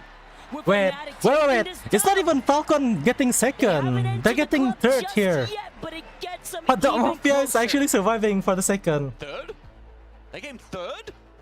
Yeah, they're getting third. What the heck? I thought they were second. The final ticks of that, like that was. Wait, I so thought close. Falcon was That second. What the heck? Photo finish between Fnatic, Hot Dog Mafia, and Team Falcons there. Holy shit.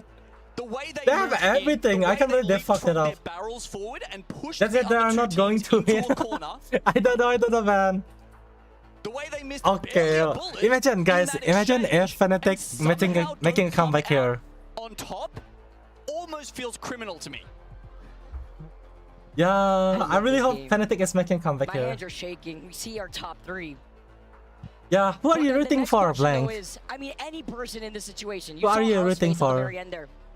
You come so For me, close, it's but it either slips right Oblivion, through your Unlimited, fingers. or Fnatic, I guess. And you know what? I think that feeling is, Vicky. It's because of what you said before. Wait, Teams let feel me get like my drinks sometimes first. Oh, you only 70, get okay. one chance in match point. The zone pulls to them.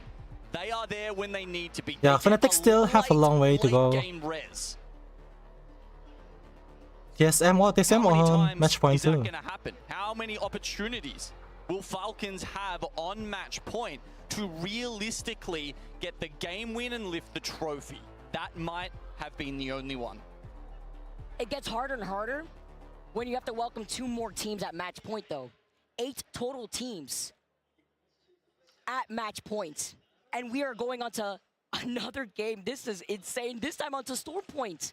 Yeah, and it's harder in some ways, and it's also easier in others, right? I mean, as we were talking about, tracking teams, incredibly important. Falcons is probably the name that's top of most of these teams' mind, right? So if they haven't gone down yet, most teams are still probably saying, we've got to worry about them. But the more teams that get on match point, the less you can actually play around and focus them like we think may have happened with Hot Dog and Fnatic there.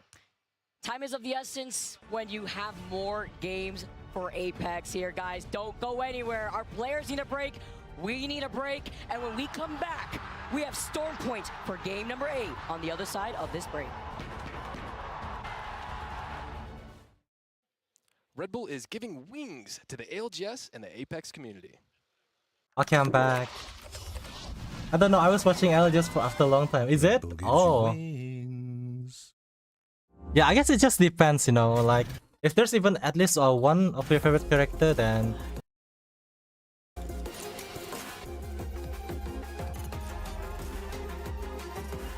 But yeah, holy shit, Fnatic! Oh my gosh. Clutch Fnatic. If Falcon didn't win this, they're gonna resend Fnatic for a really long time.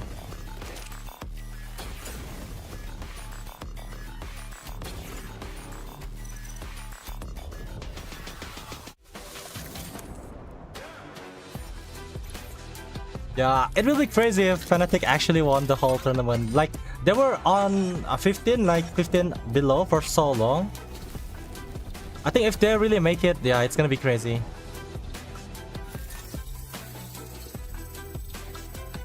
Wait, what am I doing?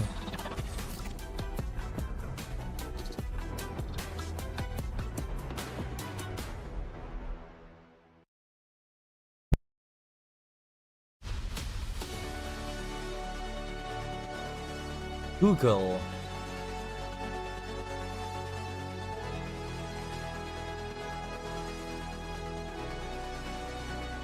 Diamond, Platinum, Gold members' great prize are at the Google Play booth.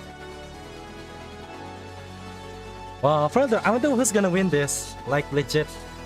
I really don't know, like, who's gonna win. MVP should be Go to Hall, right?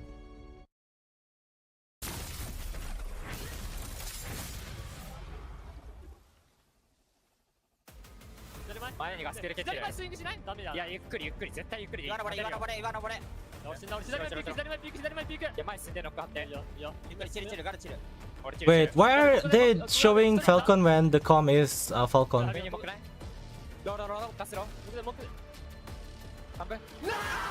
Wow, I didn't expect Falcon actually got third there. Everyone, as Fnatic, they keep this going. We go to game 8 onto Storm Point. Yeah, game 8. And the crowd rallying behind Fnatic, giving them the home turf advantage.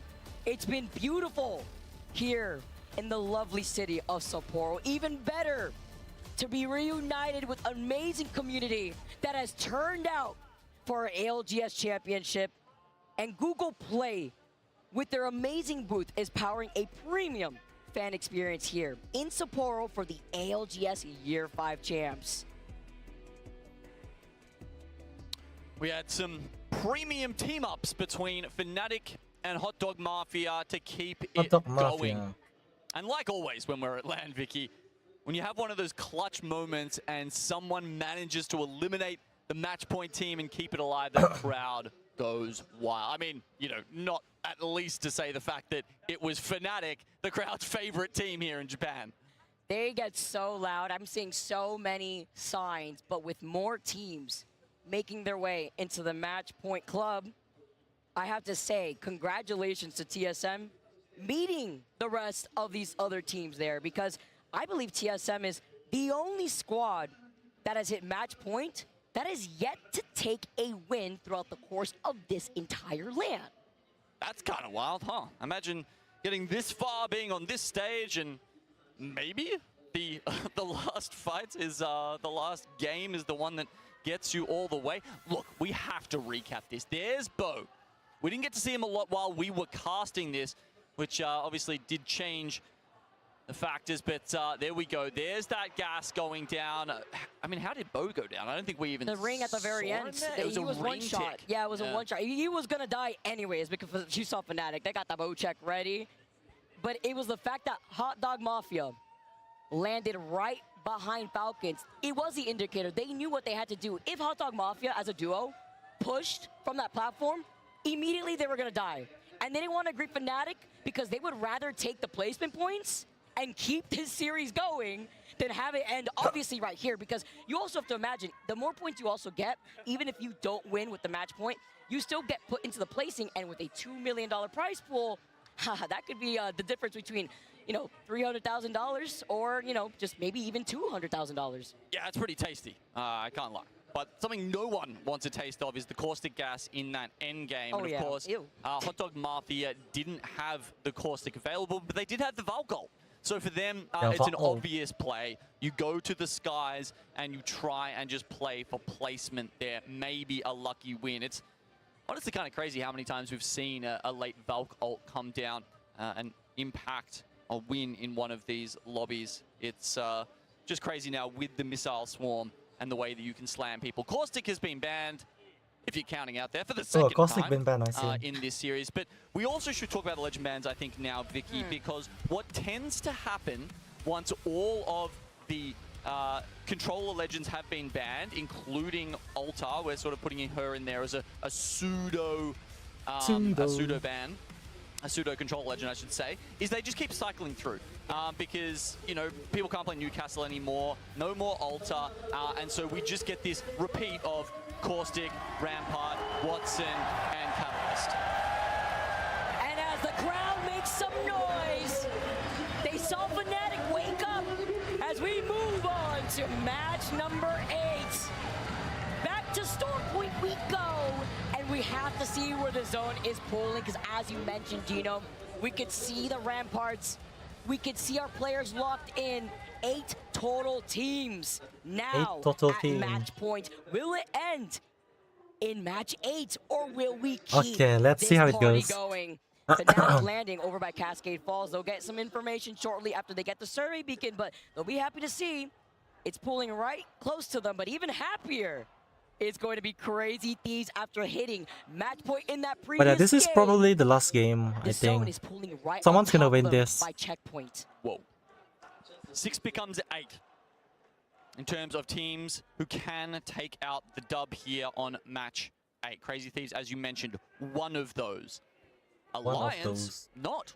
Alliance somehow, once again, through their very long, years-long campaign of bullying other teams at Northpad, have managed to get the Trident Northpad double drop spot combo. And this time, the zone, Vicky. They're running Pathfinder. Hackers will be the only one in the lobby on that.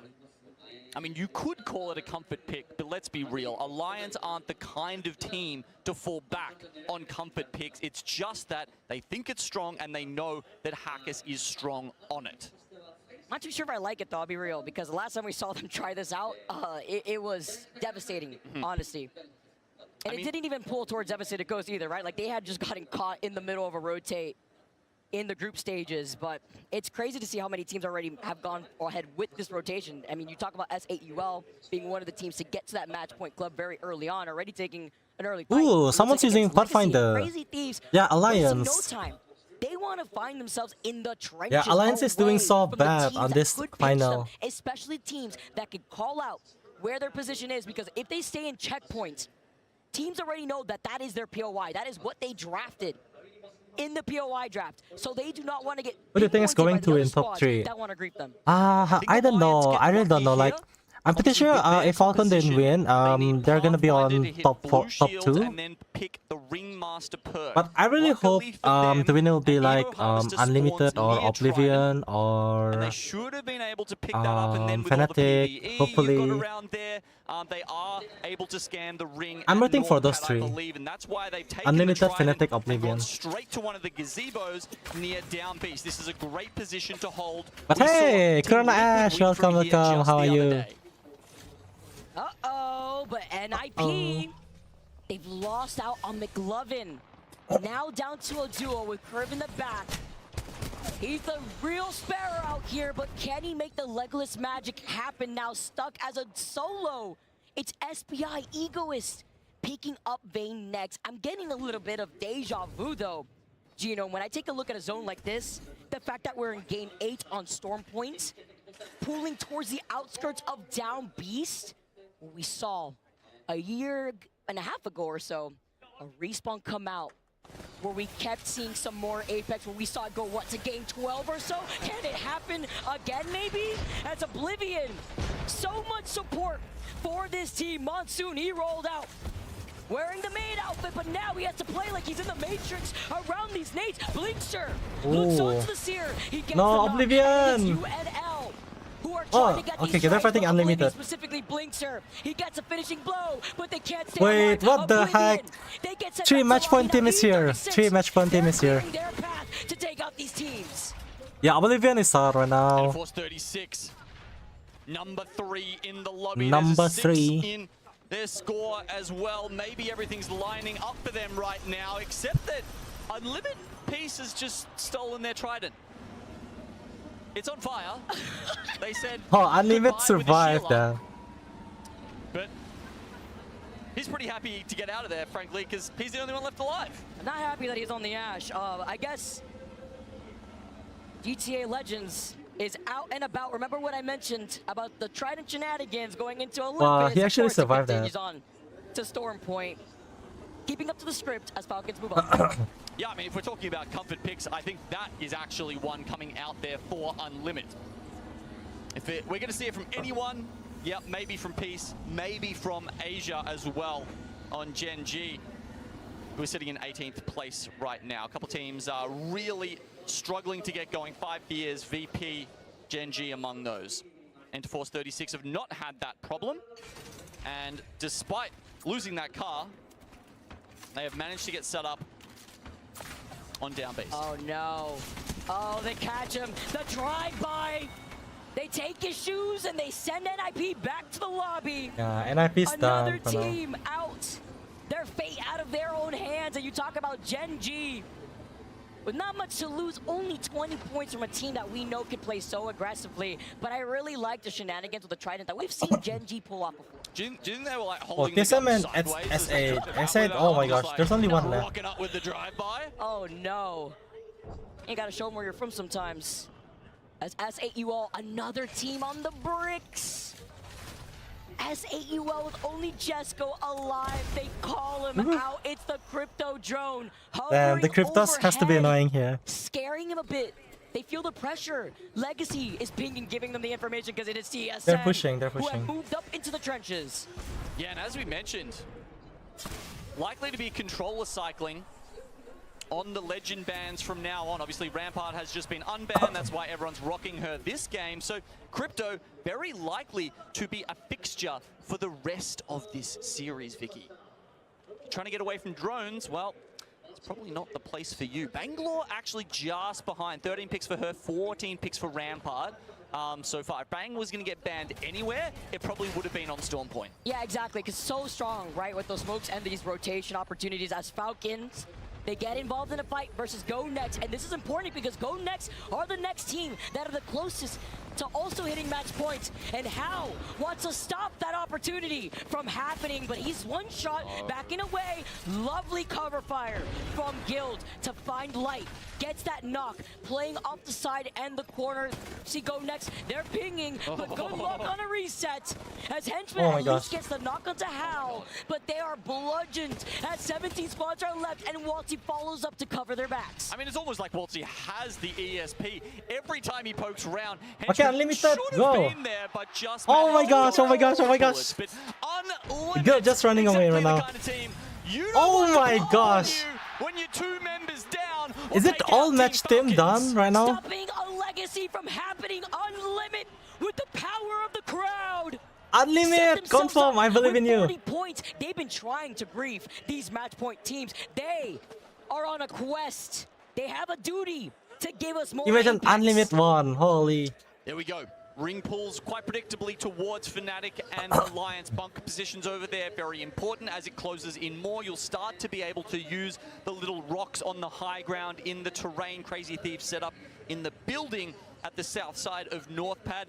that will be good for a while as well. We'll just have to see if the next one pulls in a little bit more or goes up. The thing is, Unlimit is not even on match point. That's the thing. Most of the teams on match point, they're on 40 points. So they're already getting in, and we're not getting the zone actually any more clustered than it might otherwise be. It's really the edge teams that are still just all fighting each other on the edge, kind of hoping that they might make it, you know, make some KP and then make it in for a dub. Exactly. Different plans for those teams instead. While you have E36, who have been at match point for some time with only 4 match point teams left. TSM are holding the choke in the trenches behind the rampart walls. On the bottom end of the zip line, looking at checkpoint, looking at the pileup that is inevitable between Legacy, Hot Dog Mafia, SBI, Shopify, VP. Meanwhile, E36, not sure if they have that ring console to get the information on that next zone pool. But a team who could wait for that action in the west side between E36 and Grow Gaming, another team at match point, is Alliance. Alliance. They've been set up for the longest Oh, Gonex still time survived. here. I see. As we said, blues coming from the Evo cache that they had over at Trident, but purples are actually probably going to be quite hard for them to achieve here, Vicky. They will most likely need some squad wipes for that, as I doubt they have much ammo to be poking endlessly into Zone 4, Zone 5 with. But that's the clutch of the Rampart, because you're behind the Rampart walls and you don't burn through that ammo. It's something that is worth sitting behind and playing patiently. Unfortunately for Alliance, they went for Pathfinder. Yeah, that's right. Oh, hockeys. Oh, it would have been so good. Oh. Great plan, but now you're taking away the opportunity from being able to have that extra loot. Meanwhile, Crazy Thieves. Crazy Thieves. A team that has really woken up throughout the course of this tournament. Coming out of the last chance qualifier to put themselves on the board, looking from North Pad, the zone. It pulls on top of Fnatic on the outskirts of the trench building that Alliance is holding on the south. And with more teams now having to rotate in, Gen G taking their time with a roundabout rotation. They hear the fighting ahead of them. Supernova, they're trying to take this fight versus Shopify, a team with still only 20 points. They get shot from the side, they get that information, but SN still hold height. Supernova had a great performance, but Hardeki with the yeet of the nade, hurtling it up into the sky to find that knock. And now it's up to Elka to jump up on top of the roof. I was talking about 9 Impulse not finding anyone, but maybe shooting his ghost and having to look to their backs, because here comes Gen G for the 3P. Gen G for the 3P. Something they're pretty good at. Something their composition is designed to do. You got the Crypto to spot them. You got the Bangalore to cover your approach, and you've got the Maggie to do the damage. Oh, and there we go. Supernova down and out. Koifel will get 2 of those KP. Gen G picking up 1 as well. Ooh, respawn for Go Next. Come back here, Zainu. Asia has your number. We're not gonna let you reset. As E36, this is so important. E36 just moved up. They just passed Grow Gaming, and they just found this spot for free. Now, can they hold it with Alliance to their back? Just now. Falcon's still in the #1 position with 74 points. Grow Gaming a second, 10 behind them. A dub would surpass them. Shopify Rebellion go down. 23 points, 18th spot for them. If it ended right now, they'd be devastated. Unlimit are the match point team hunters, but they want more KP.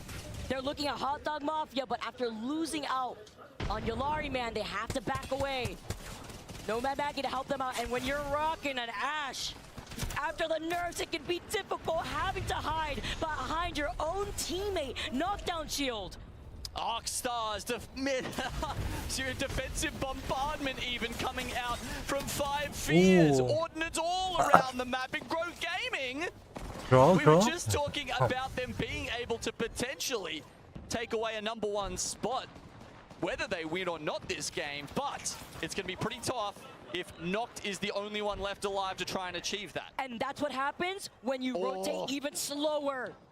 As dropped gets finished off. Yeah, rotation is so Still important in in this the game. distance after the action we saw in Checkpoint is able to also re-knock Yulari, man. But it is Fnatic. The scriptwriters are hard at work. They're the only team in that next zone. Oh my god, 2 in a row for these guys? I mean, Checkpoint is about to pop off, by the way. We've got Go Next, Legacy, Unlimited, Hot Dog Mafia, all jam-packed into a tiny little space that's left in Checkpoint. Unlimited do actually get the respawn for Yulari, man, and CRT now from the north. Crazy Thieves have to force Fnatic to look at them. They could force a 3P if Five Fears hears this. They're trying to take a different off angle. They do have to rotate into that next zone in the next 43 seconds. And Fnatic, they know this. They want to Crazy Thieves going to win this? Fnatic move up. Oh my god, yes, being so aggressive. Ooh! Wow, Fnatic! Holy! It's too risky. They have to try and take it into their own hands. They have to do it even faster though. They've moved away from the next zone. Yeah, oh my gosh, Fnatic. Holy. Wow. They hear this. They've gotten every invite to every third party thus far as they clear the east side of the zone. Yeah, that's what Crazy Thieves were Wow, worried for real, about. Fnatic? They kept checking to their Okay, left, JNG versus Fnatic. Is it good? If they won this, they might have a chance. moved out of position, the Gen G will be a problem. This is an isolated fight for now, though. No way. All these teams are too scared to move up through the trenches. The only team that could look at this is Alliance and Gen G.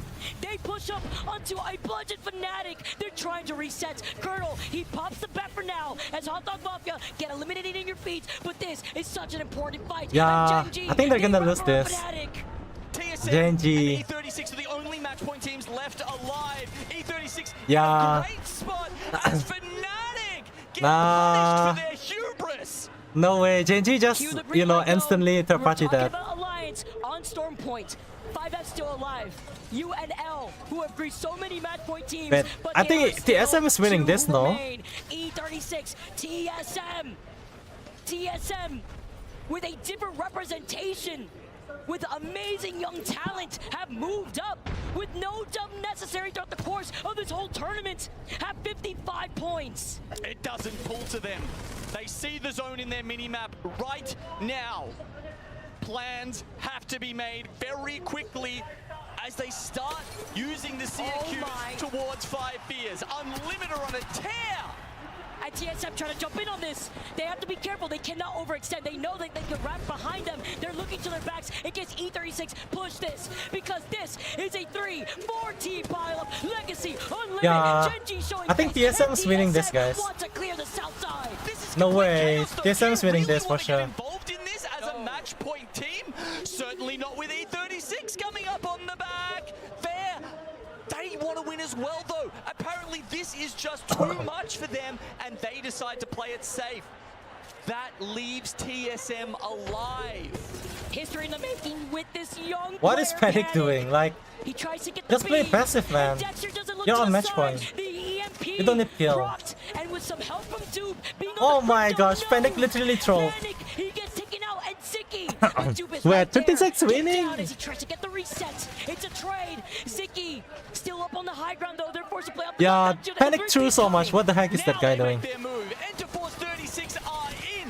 Everybody's low. Surely they get both cleanups here. TSM are done for, and Gen G are on the run. 56, let's go! TSM get eliminated. All It's only MNK E36. player. Can history be made for APAC North? Yeah, as they 36, get let's go. the res? Alliance now looking at them.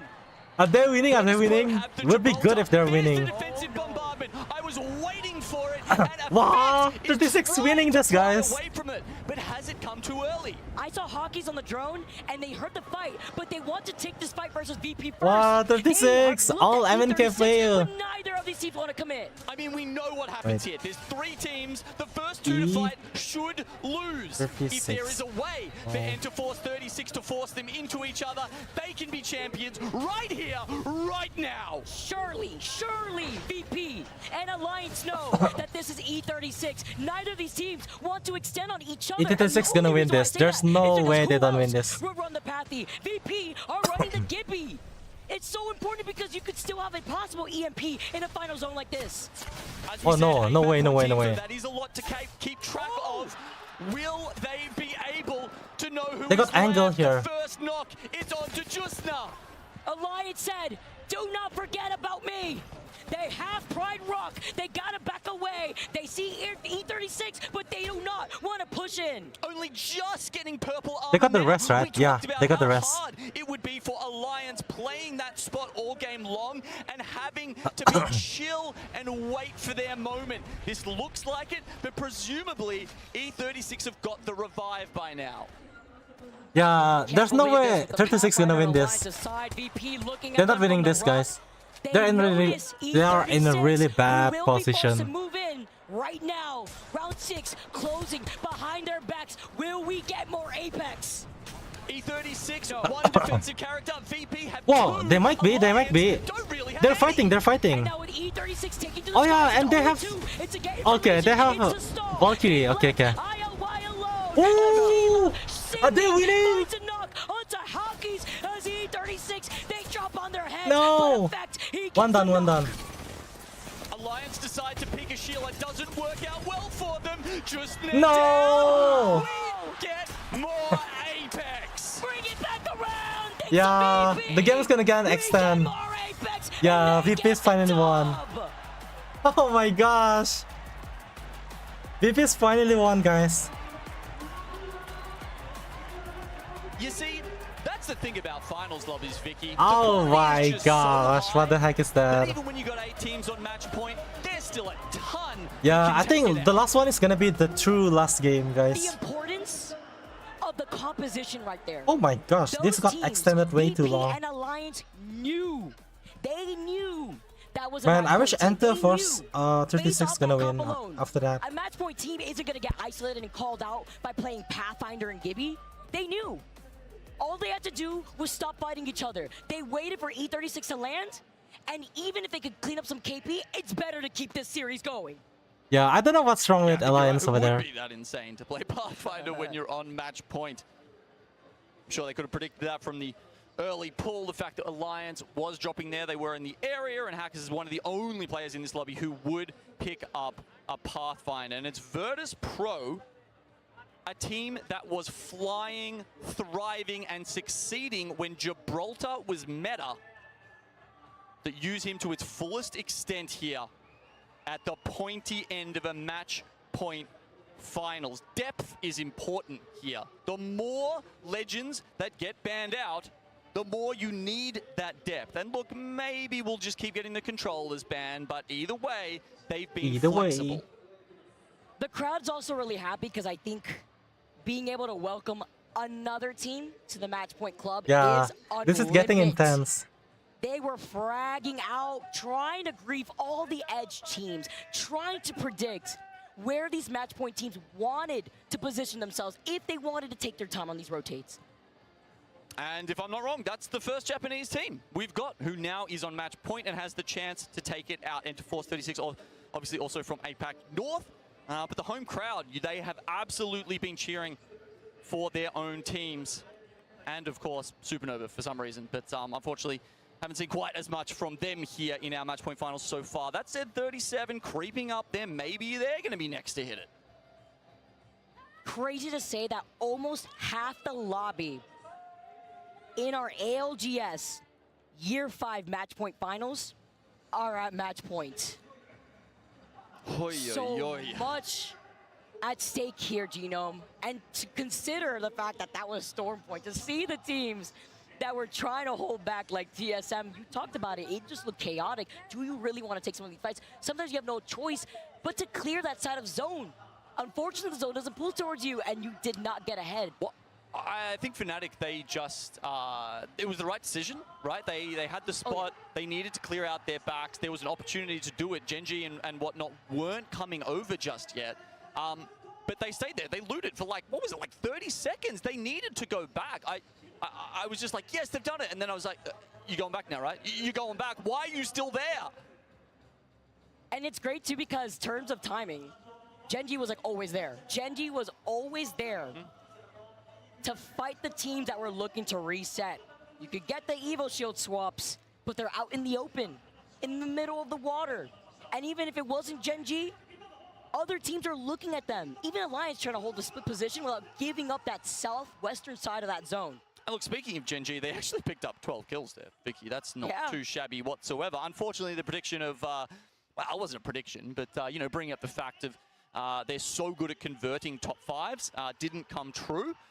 But obviously, they were just farming kills on the way into that position. It wasn't necessarily on the cards for them that game. And therefore, we've got plenty of good teams still who can win more matches and bring the series even further into the evening. Yeah, oh my gosh. It's getting Oblivion's face right there. here, It was like the back-to-back, nice. what, going down in 20th? Gotta wake up here.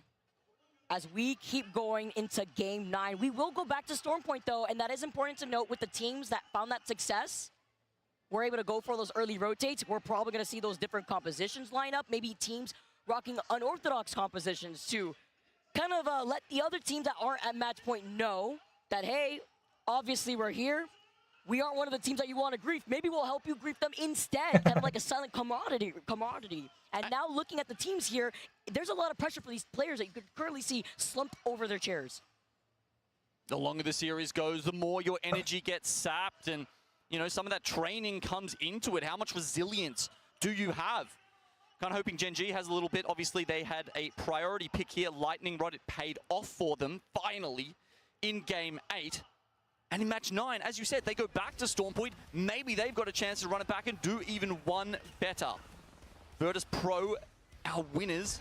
This was their priority pick as well, coming from Cenote Caves. The Gibraltar is good there, obviously. You've got the Tridents to run the bubble rotates with the car.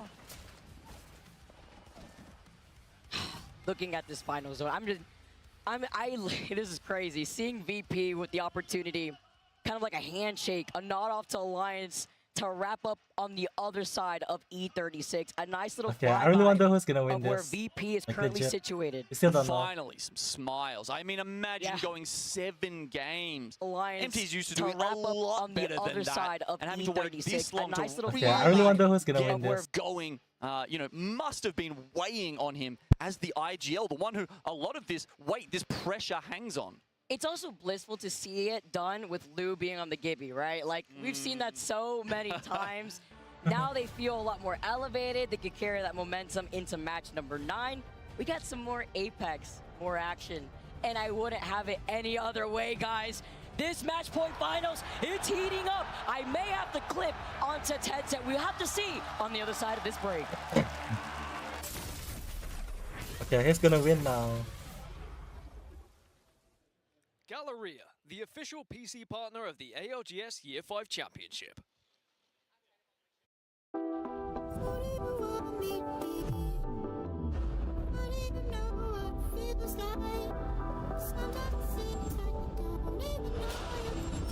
Inside the Grimace Dome.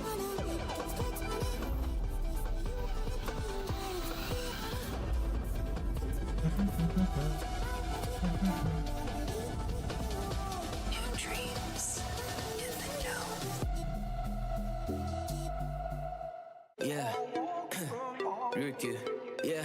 羽羽ばたかせて世界中横断でかいことになってきちまったようだミスターピンじゃなくてマスターヨーダえらくよく回ってくれてるトラ絶対東京聞いてよかったね俺がレンなってお待たせ始め Oh, wow. That's actually cool, guys. What's with the music? 俺たちなら基地で道の間を裂くパタヤでも忙しその後藤さん俺にとってはオズワルドの父さん今打ち上げる花火と関東南風がそういかかるぜ関東オズワルド住んでるに The song is actually cool.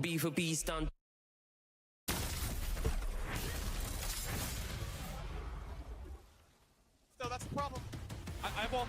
Did they swing our left? They went right. They went right. They killed one. They killed one. Give me on it. Give me on it. I don't have it. Report one.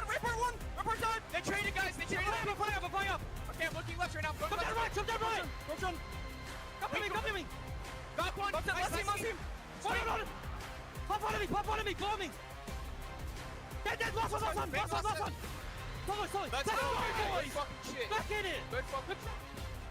Welcome back to Sapporo, everyone. Welcome Imagine, back to guys, the main imagine stage. all And team boy, is on match City point. That's gonna has be been a hard as fuck. beautiful place for us to be in over the last few days. And boy, oh boy, that main stage could not be more electric as well. My question to you, Dan, I stepped away for a few games. Anything interesting happen while I was away? I think that Fnatic were able to stop Falcons from winning the entire thing. Then we saw E36 unable to win the entire thing, and somehow, someway, we find ourselves in match 9. Resetting the maps once more, we go back to Storm Point as it snakes back again through, and it also means we reset the controller legends again for a third time, and that means we will lose a Rampart and maybe get a little bit of Watson back on our screens. Absolutely ridiculous couple of games. Shout out to Vicky and Gino for taking us through those games as well. Phenomenal job from both of those wonderful people, and as we finish those games, you have to wonder what is the next turn and twist in this incredible story that we are seeing here on Championship Sunday during our match point finals. It feels like just as you have a grasp of what is about to happen in front of you, boom, there's a change, a right angle, you turn around a hairpin, and all of a sudden, there's something new that you couldn't have even scripted. That's good We now have 9. I make it 9 match point teams going into match 9 onto Storm Point. Let's and here's an go. interesting fact. Only 2 of those 9 teams have won a match on Storm Point this entire tournament. That is Let's Team go. Falcons, that is Enter Force 36. That is our number 1 and number 2 team right now. Can they close it out here in 9? Well, shout out to everybody watching, not just here in Sapporo, but around the world. Whatever time it is for you, I know you ain't going to bed very soon. This is just electric, the action that we're seeing here on our main stage. And if you have the opportunity to open up a device and, of course, tweet the stream, we would love to see you do that. Share that with your friends and make sure we get some eyeballs in here, because let me tell you, we are making history. Oh, hello, Y7. Hi. How are you, Y7? Are going to be very happy of where this zone is going. Do you believe in Oh my gosh, I don't know like who to root here. the script?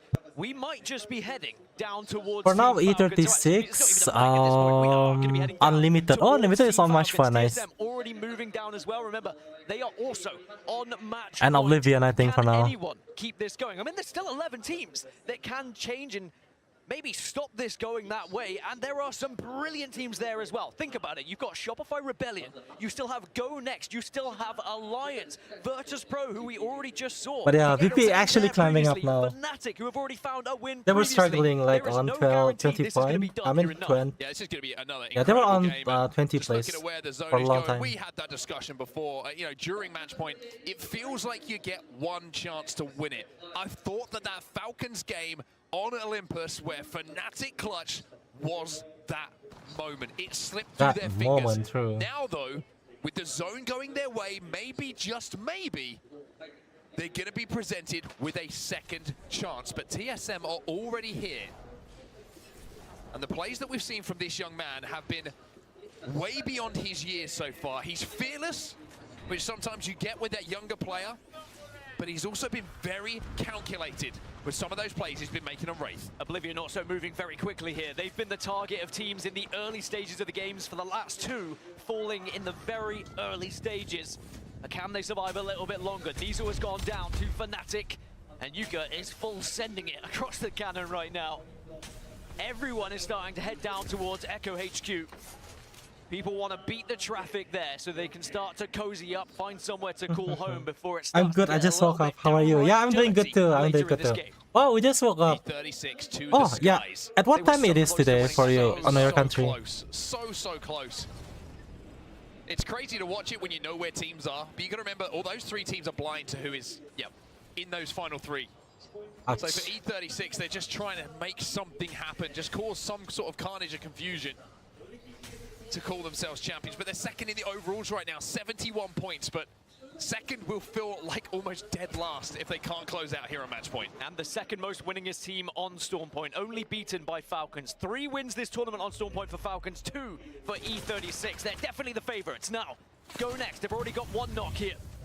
They're looking to try and take down the entirety of SPI. Yeah, I love this. Jumping into the void here from Light to get behind enemy lines as he climbs up. That's going to be Go Next. Wow, 49 SB points for is them. They still need 1 point eliminated. to get onto match point. They'll be hoping they can play disruptors in this lobby and send us to 1 more game. Just confirmation, by the way, Watson is the most picked. I wonder legend, why so she SR is will be struggling. banned, and They once have again, Koiful, they have will Zainu. reset the controller legends, and it means that Catalyst will then get unbanned for the next. And I think a pattern might be emerging here that we're just going to be controller legend banning until we find a winner here in Sapporo. S8UL have been on match point for quite some time now. They're on the Trident, they're heading over to the Cannon, which is going to be overlooking Echo HQ. As Ninjas in pajamas. Might be Ninjas in the death boxes pretty soon, as they do manage to thread the needle just about. Kurev, though, that's the part of that medkit. He was a slither away from being taken down out of the skies. The interception pylon being down from the Watson, though, is going to make those grenades flying their way ineffective. Is going to gobble those things up. And that's the biggest difference from the previous, where you had ramparts. Panic. Now you've got the pylon. That pylon going down protects you so much more than a rampart will ever really could, especially in areas like this where you have natural cover. And especially, you don't have to play behind it and let Panic run in and get an easy kidnap. It's a little bit more difficult for Panic when you've got a bit more freedom to move about. But Panic is continuing to do that. He will continue to be a nuisance on the Wraith. Try and kidnap, try and get kills, try and steal your loot. To further TSM's cause here to become champions. Unlimit on your screens right now. They hit match point in the previous game. But they've got a long way to go here from Mill. They've got Alliance behind them as well. This is going to be a tough hold for them. Should Alliance try and move up on them? This is what Unlimit like to do. They like to play as they go. They like to push teams and be aggressive. They don't like to play zone and hunker down. Oh, it's 11, 12, 27 AM. Oh, I guess you woke up quite late today, no? 11, 27. It's almost 11:30 PM. Zone starting to close. Unlimited Stuvie just... On my side, it's already 4 PM. Gatekeepers to anyone who's trying to move in. Alliance are just going to eat up the damage that the zone is going to cause them. They're not too bothered about making this happen quickly, this rotation. They just want to survive for now. By the way, behind them is Virtus Pro. I'm talking about Alliance. As the drone goes up, luckily they spot them out. So Effect and Co in a little bit of a sticky situation here. They do have the Pathfinder on Effect as well. They have the zipline available to get a little bit closer to zone, but not the most comfortable of areas to be in. The Trident will certainly help, though. And at this point, when there's 9 teams on match point, Alliance know they pretty much have to win the game to keep this thing going. You can't rely on someone else to do it. Now let's check out where that zone's going to be heading. Oh my goodness! Oh! You cannot write it! Dang! Oh my word! Fnatic have just hit the lottery. Oh my god! Everybody in this room, and if you were that one person who said this is a they were on. Oh my gosh! I call you a liar. That is It's scripted. absolutely insane. People were being mad because it feels like it's scripted, but it's not, guys. Holy shit! But one who's going to hurt most, TSM. They rotated from Pylon. Holy shit, Fnatic! Holy shit! And we have just seen the most mischievous ring pull that we've probably seen in Apex history. It is mischievous, like what the heck? But I was very close there. That's insane. Look at the amount of teams are going to have to move now at the same time. And They will have to move now, for real. None of them know yet. None of them know. Yeah, none of them know yet, that's the We thing. need some player cams. We need some player cams when we see that bounce back of the teams that are in Yeah, Echo 4 HQ. PM. That It's is 4 PM right now on my side. absolutely incredible. Yeah, to see oh my that zone gosh. pull. If Fnatic pull this off, then yeah, respect, respect. Those who hit ring console late, one of those being Crazy Thieves now, who are going to be moving in a little bit later than others. S8UL also have found somewhere to call home as well. Remember, both of those are on match point. Well, one thing that Crazy Thieves do have is ring console information. They know where this zone is going, so they've gone to Pylon. However, they've lost Verholst out of the skies. And Albrelele, with that bow check from height, is causing them a problem. Now, do they have a Moby? They do have the banner, but Hotate Mafia, well, they don't give a shit. They're pushing straight in here. They want to take him out immediately. They have an agenda, and the agenda is eliminating Crazy Thieves from that building, at least, if not the lobby. And you can see the beacon did go down from Crazy Thieves, but they were unable to hit it. So now Phony is about trying to survive here, seeing if you can get back up. One of the benefits is it's not too contested here at Pylon because we still have about 12 teams down in the south. Well, that's the crazy thing. I think that Hot Dog Mafia they probably don't know zones coming back to them. No, not yet. They see CRT landing on them, and they're like, okay, we can push this now. Like, nobody's going to be here to third party. Third party. Alas, other teams are arriving. Crazy Thieves are out. Wow. Crazy Thieves are out. Continues. Another match point team has fallen. One thing very interesting, Enter Force 36. I don't know if they smelt something in the air or they saw teams in the air, but they very quickly diverted their way from the south side and moved back up to Pylon. Now, when this next zone closes, everyone is going to learn that this is the case. Falcons down to 2. Hal is down at the moment. TSM Panic with the kidnap. We are hearing off camera that Panic kidnapped Imperial Hal and has put Falcons. Yeah, that was funny. I mean, the kidnap is too funny for me. They do not have the banner, and they do not have crypto in the composition. Now, is that because of the fact that they feel that their composition may have been readable, or is it a Gibraltar pick based upon gameplay and comfort? Falcons are in a hole, and another one of our match point teams has questions now to answer. So there are still now 7 teams down in that Echo HQ area who are all about to learn that they have predicted wrong with the circle. Everyone else has now found their way up towards Pylon, whether it was a late rotation or just seeing all the teams flooding in that direction. But this is one of those impossible rotations to find yourselves in.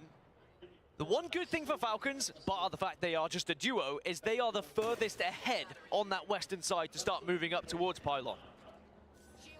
Oh, talking about Pylon zones, usually pulls away from the majority of the massive structure in the middle of it and towards, I was about to say, where Gen G find themselves. Now, Gen G, they ain't no match point.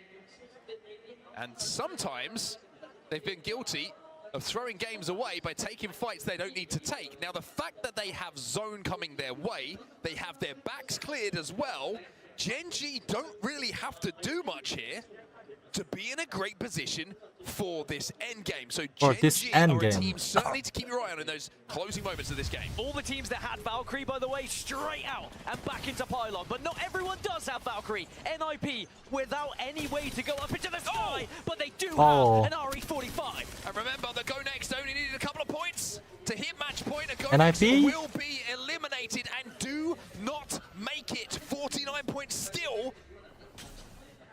The total here for Falcon is still there. Yeah, Falcon's gonna fight with TSM, I think. So the remnants of all the teams at Echo HQ now, it's just TSM, Falcons, and NIP. And TSM are starting to approach what is left of Team Falcons here as well. And the Bojack in the backside. Oh my god, I still can't believe that Falcon didn't win that. Let me tell you, Hal had some words to say about Panic, some positive, some negative. Averse Pro will be eliminated, but at the moment, if you're a Falcons fan, you will hate the sight of this man. I guess you should believe when people say that, don't never give up. That are hurting Falcons' chances in this game. If it's kidnaps, if it's kills, or if it's just pressure, Panic is applying it. Oh my gosh. TSM fans will love it. And of course, in Apex, we don't have like an NFL draft, but we do have roster swaps. And for me, Panic Apex might just be one of those #1 players that World's is the only one alone. Team changes, but maybe TSM can win this whole thing, and then they won't need to make any Wait, GB? Balti does not have a respawn. Really, GB? He also does not have the banners. And I think for him, he's hoping beyond hope. It's also a Gibraltar. That he doesn't get spotted, #1, by a crypto drone, or because he's got a slightly thicker body than most. I'm talking about the Gibraltar in-game. Also, the muscular man. But he's got to find a way and maybe hope for a crafter to fall near him. Anyway, back onto Unlimit. Team on match point. Oh my gosh. Unlimit, no! Been going on for quite some time. No, Unlimited was eliminated. TSM was eliminated. Another match point team is out. Surely not. Surely not. All those teams but Falcon is still here. HQ, it was so difficult for them to get out of it. Eliminated, right? Who had Valkyrie really survived. There's no way World's survived that. I mean, one thing to point out here, Gen G, we were talking about them being in a great spot with a walk-in, where the zone is pulling slightly away, but it's Shopify Rebellion who have swept behind them and are now challenging Gen G on those buildings. It's the oh my gosh, who's gonna win this? Right now, as S8UL will have to move and I don't think it's gonna extend, guys. That being said, zone unless Fnatic the won. only team who's within it right now is Oblivion. The LCQ winners.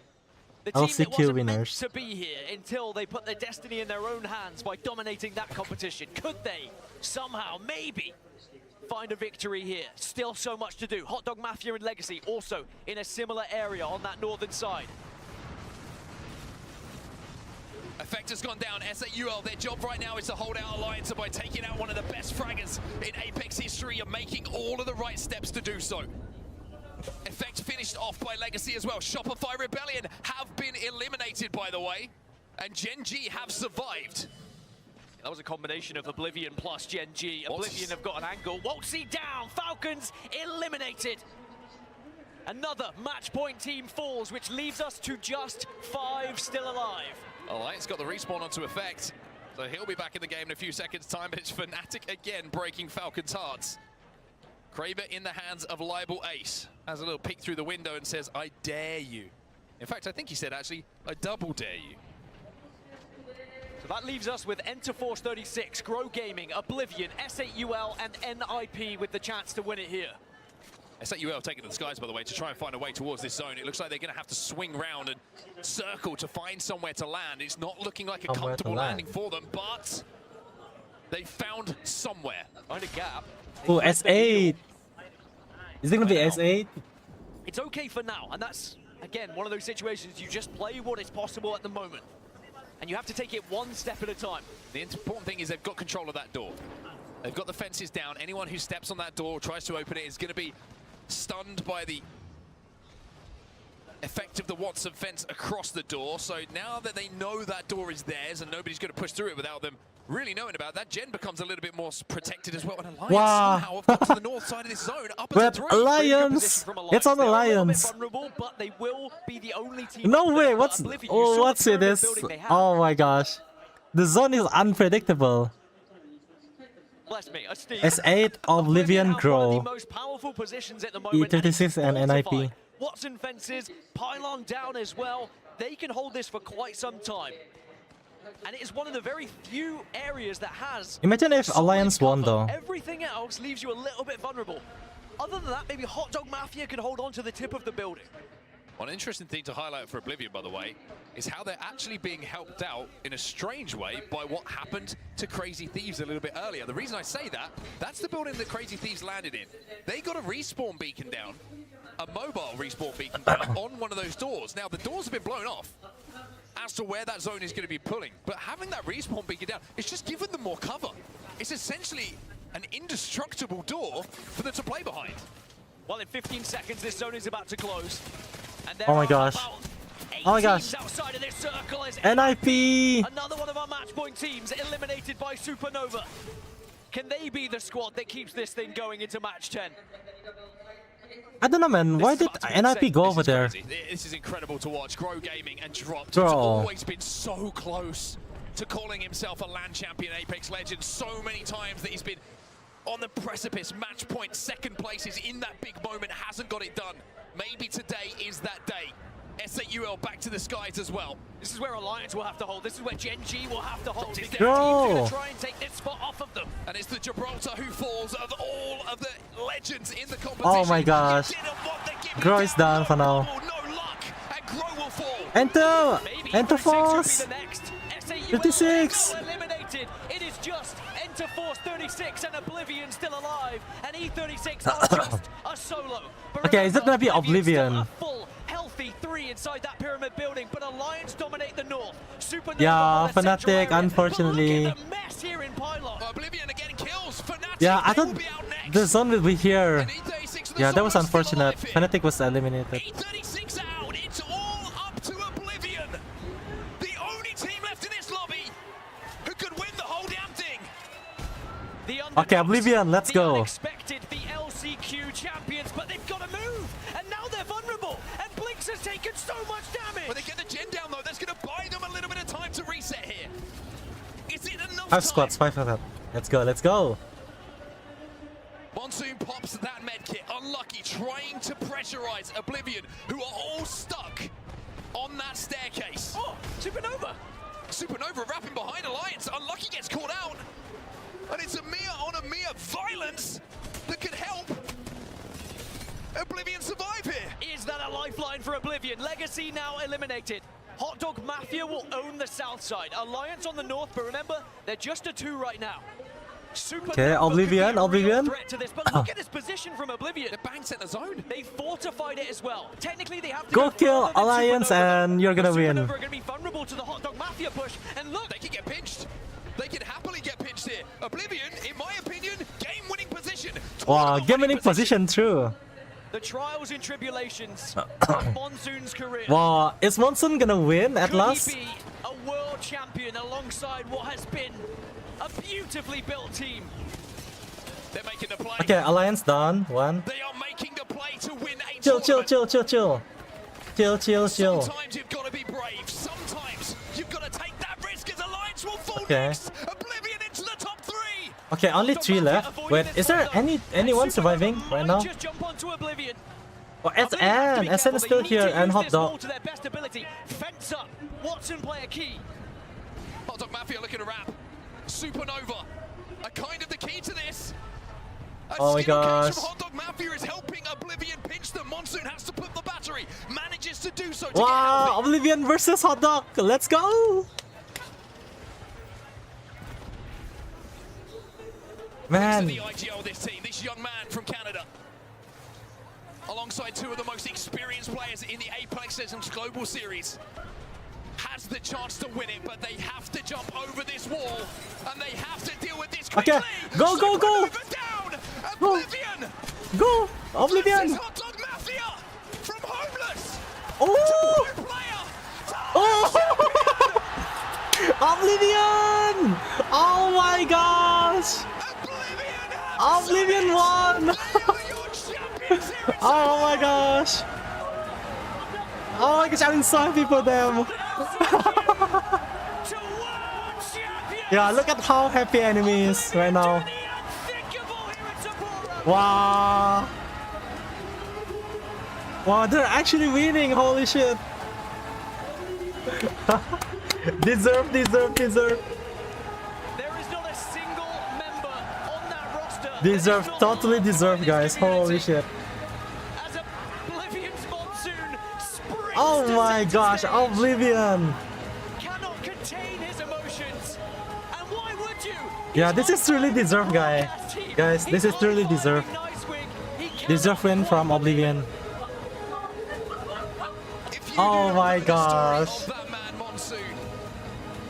Oh my gosh, congrats. Let me tell you, it's a tearjerker, but it's a one of hard work. It's one of perseverance, and now it is one with a conclusion that he could. I'm not gonna lie, Falcon could have won on Game 7. To a Kraber shot that hurt Shroud so much. But yeah, but I don't know though, like the zone is so unpredictable. You won't know like what's gonna happen over there. Oh my gosh, they were literally world champion now. Alongside Fun FPS. Wow, I'm so happy for them. Like Monsoon definitely deserve it. The guy has been trying for like how many years and he actually won it. Yeah, that's a win for sure. Holy shit. They will tell their kids, their grandkids, as they cement themselves in history as champions. But yeah, there's no Falcon doesn't win on the Game 7. Like, I was like, oh my gosh. Not make it this time. Well, I'm so happy that the team that I rooted, one of the team that I rooted actually won. More opportunities. For Falcons, it was the what if moment. What if Fnatic did not win that game? They could have been the champions. Yeah. Everyone who was on match point had But I think literally crushed Falcon's hope of winning. But it was Oblivion who seized the moment. Oh my gosh. Is the most perfect way to put it. Think of the push onto Alliance. Yeah, this is deserved, like totally deserved. Onto Supernova. Every opportunity presented, they did not hesitate, they did not flinch, they did not back down. The main outfit's back on. And you're about to see a man lift a trophy in a maid outfit. It's classic Monsoon. But Wow, they actually won the this. story That's is nice. Monsoon, understandably, a lot of love for him. But Blinkster and Fun, my God, what a journey. Yeah, it's been. respect to Monsoon. Sapporo is the home of the underdog. Oblivion previously had only won one match all tournament long. It wasn't even on Storm Point. Let's take a look back at that winning moment. Supernova were in such a difficult Wow. position at this point. But what was more impressive? Okay, guys, I think I'm done. With Watch for this shield swap that you witness here as well. Monsoon gets yeah, guys, I wanna play like 3 games and then in this engagement, we're gonna end the you stream. earn your paycheck. If you were on a team, they were trying to look for a sponsor. They wanted a team to be playing for. Well, now they are world champions. Wait, but I think I need a break for now, and then after that I'm gonna continue with another stream. Wait a bit, I'm gonna take a break right now. Where's it? And you said you wouldn't swear on broadcast, but Blinks has done it for us. And Yeah, guys, I'll have to end the stream first, and then after this we're gonna continue epic stream.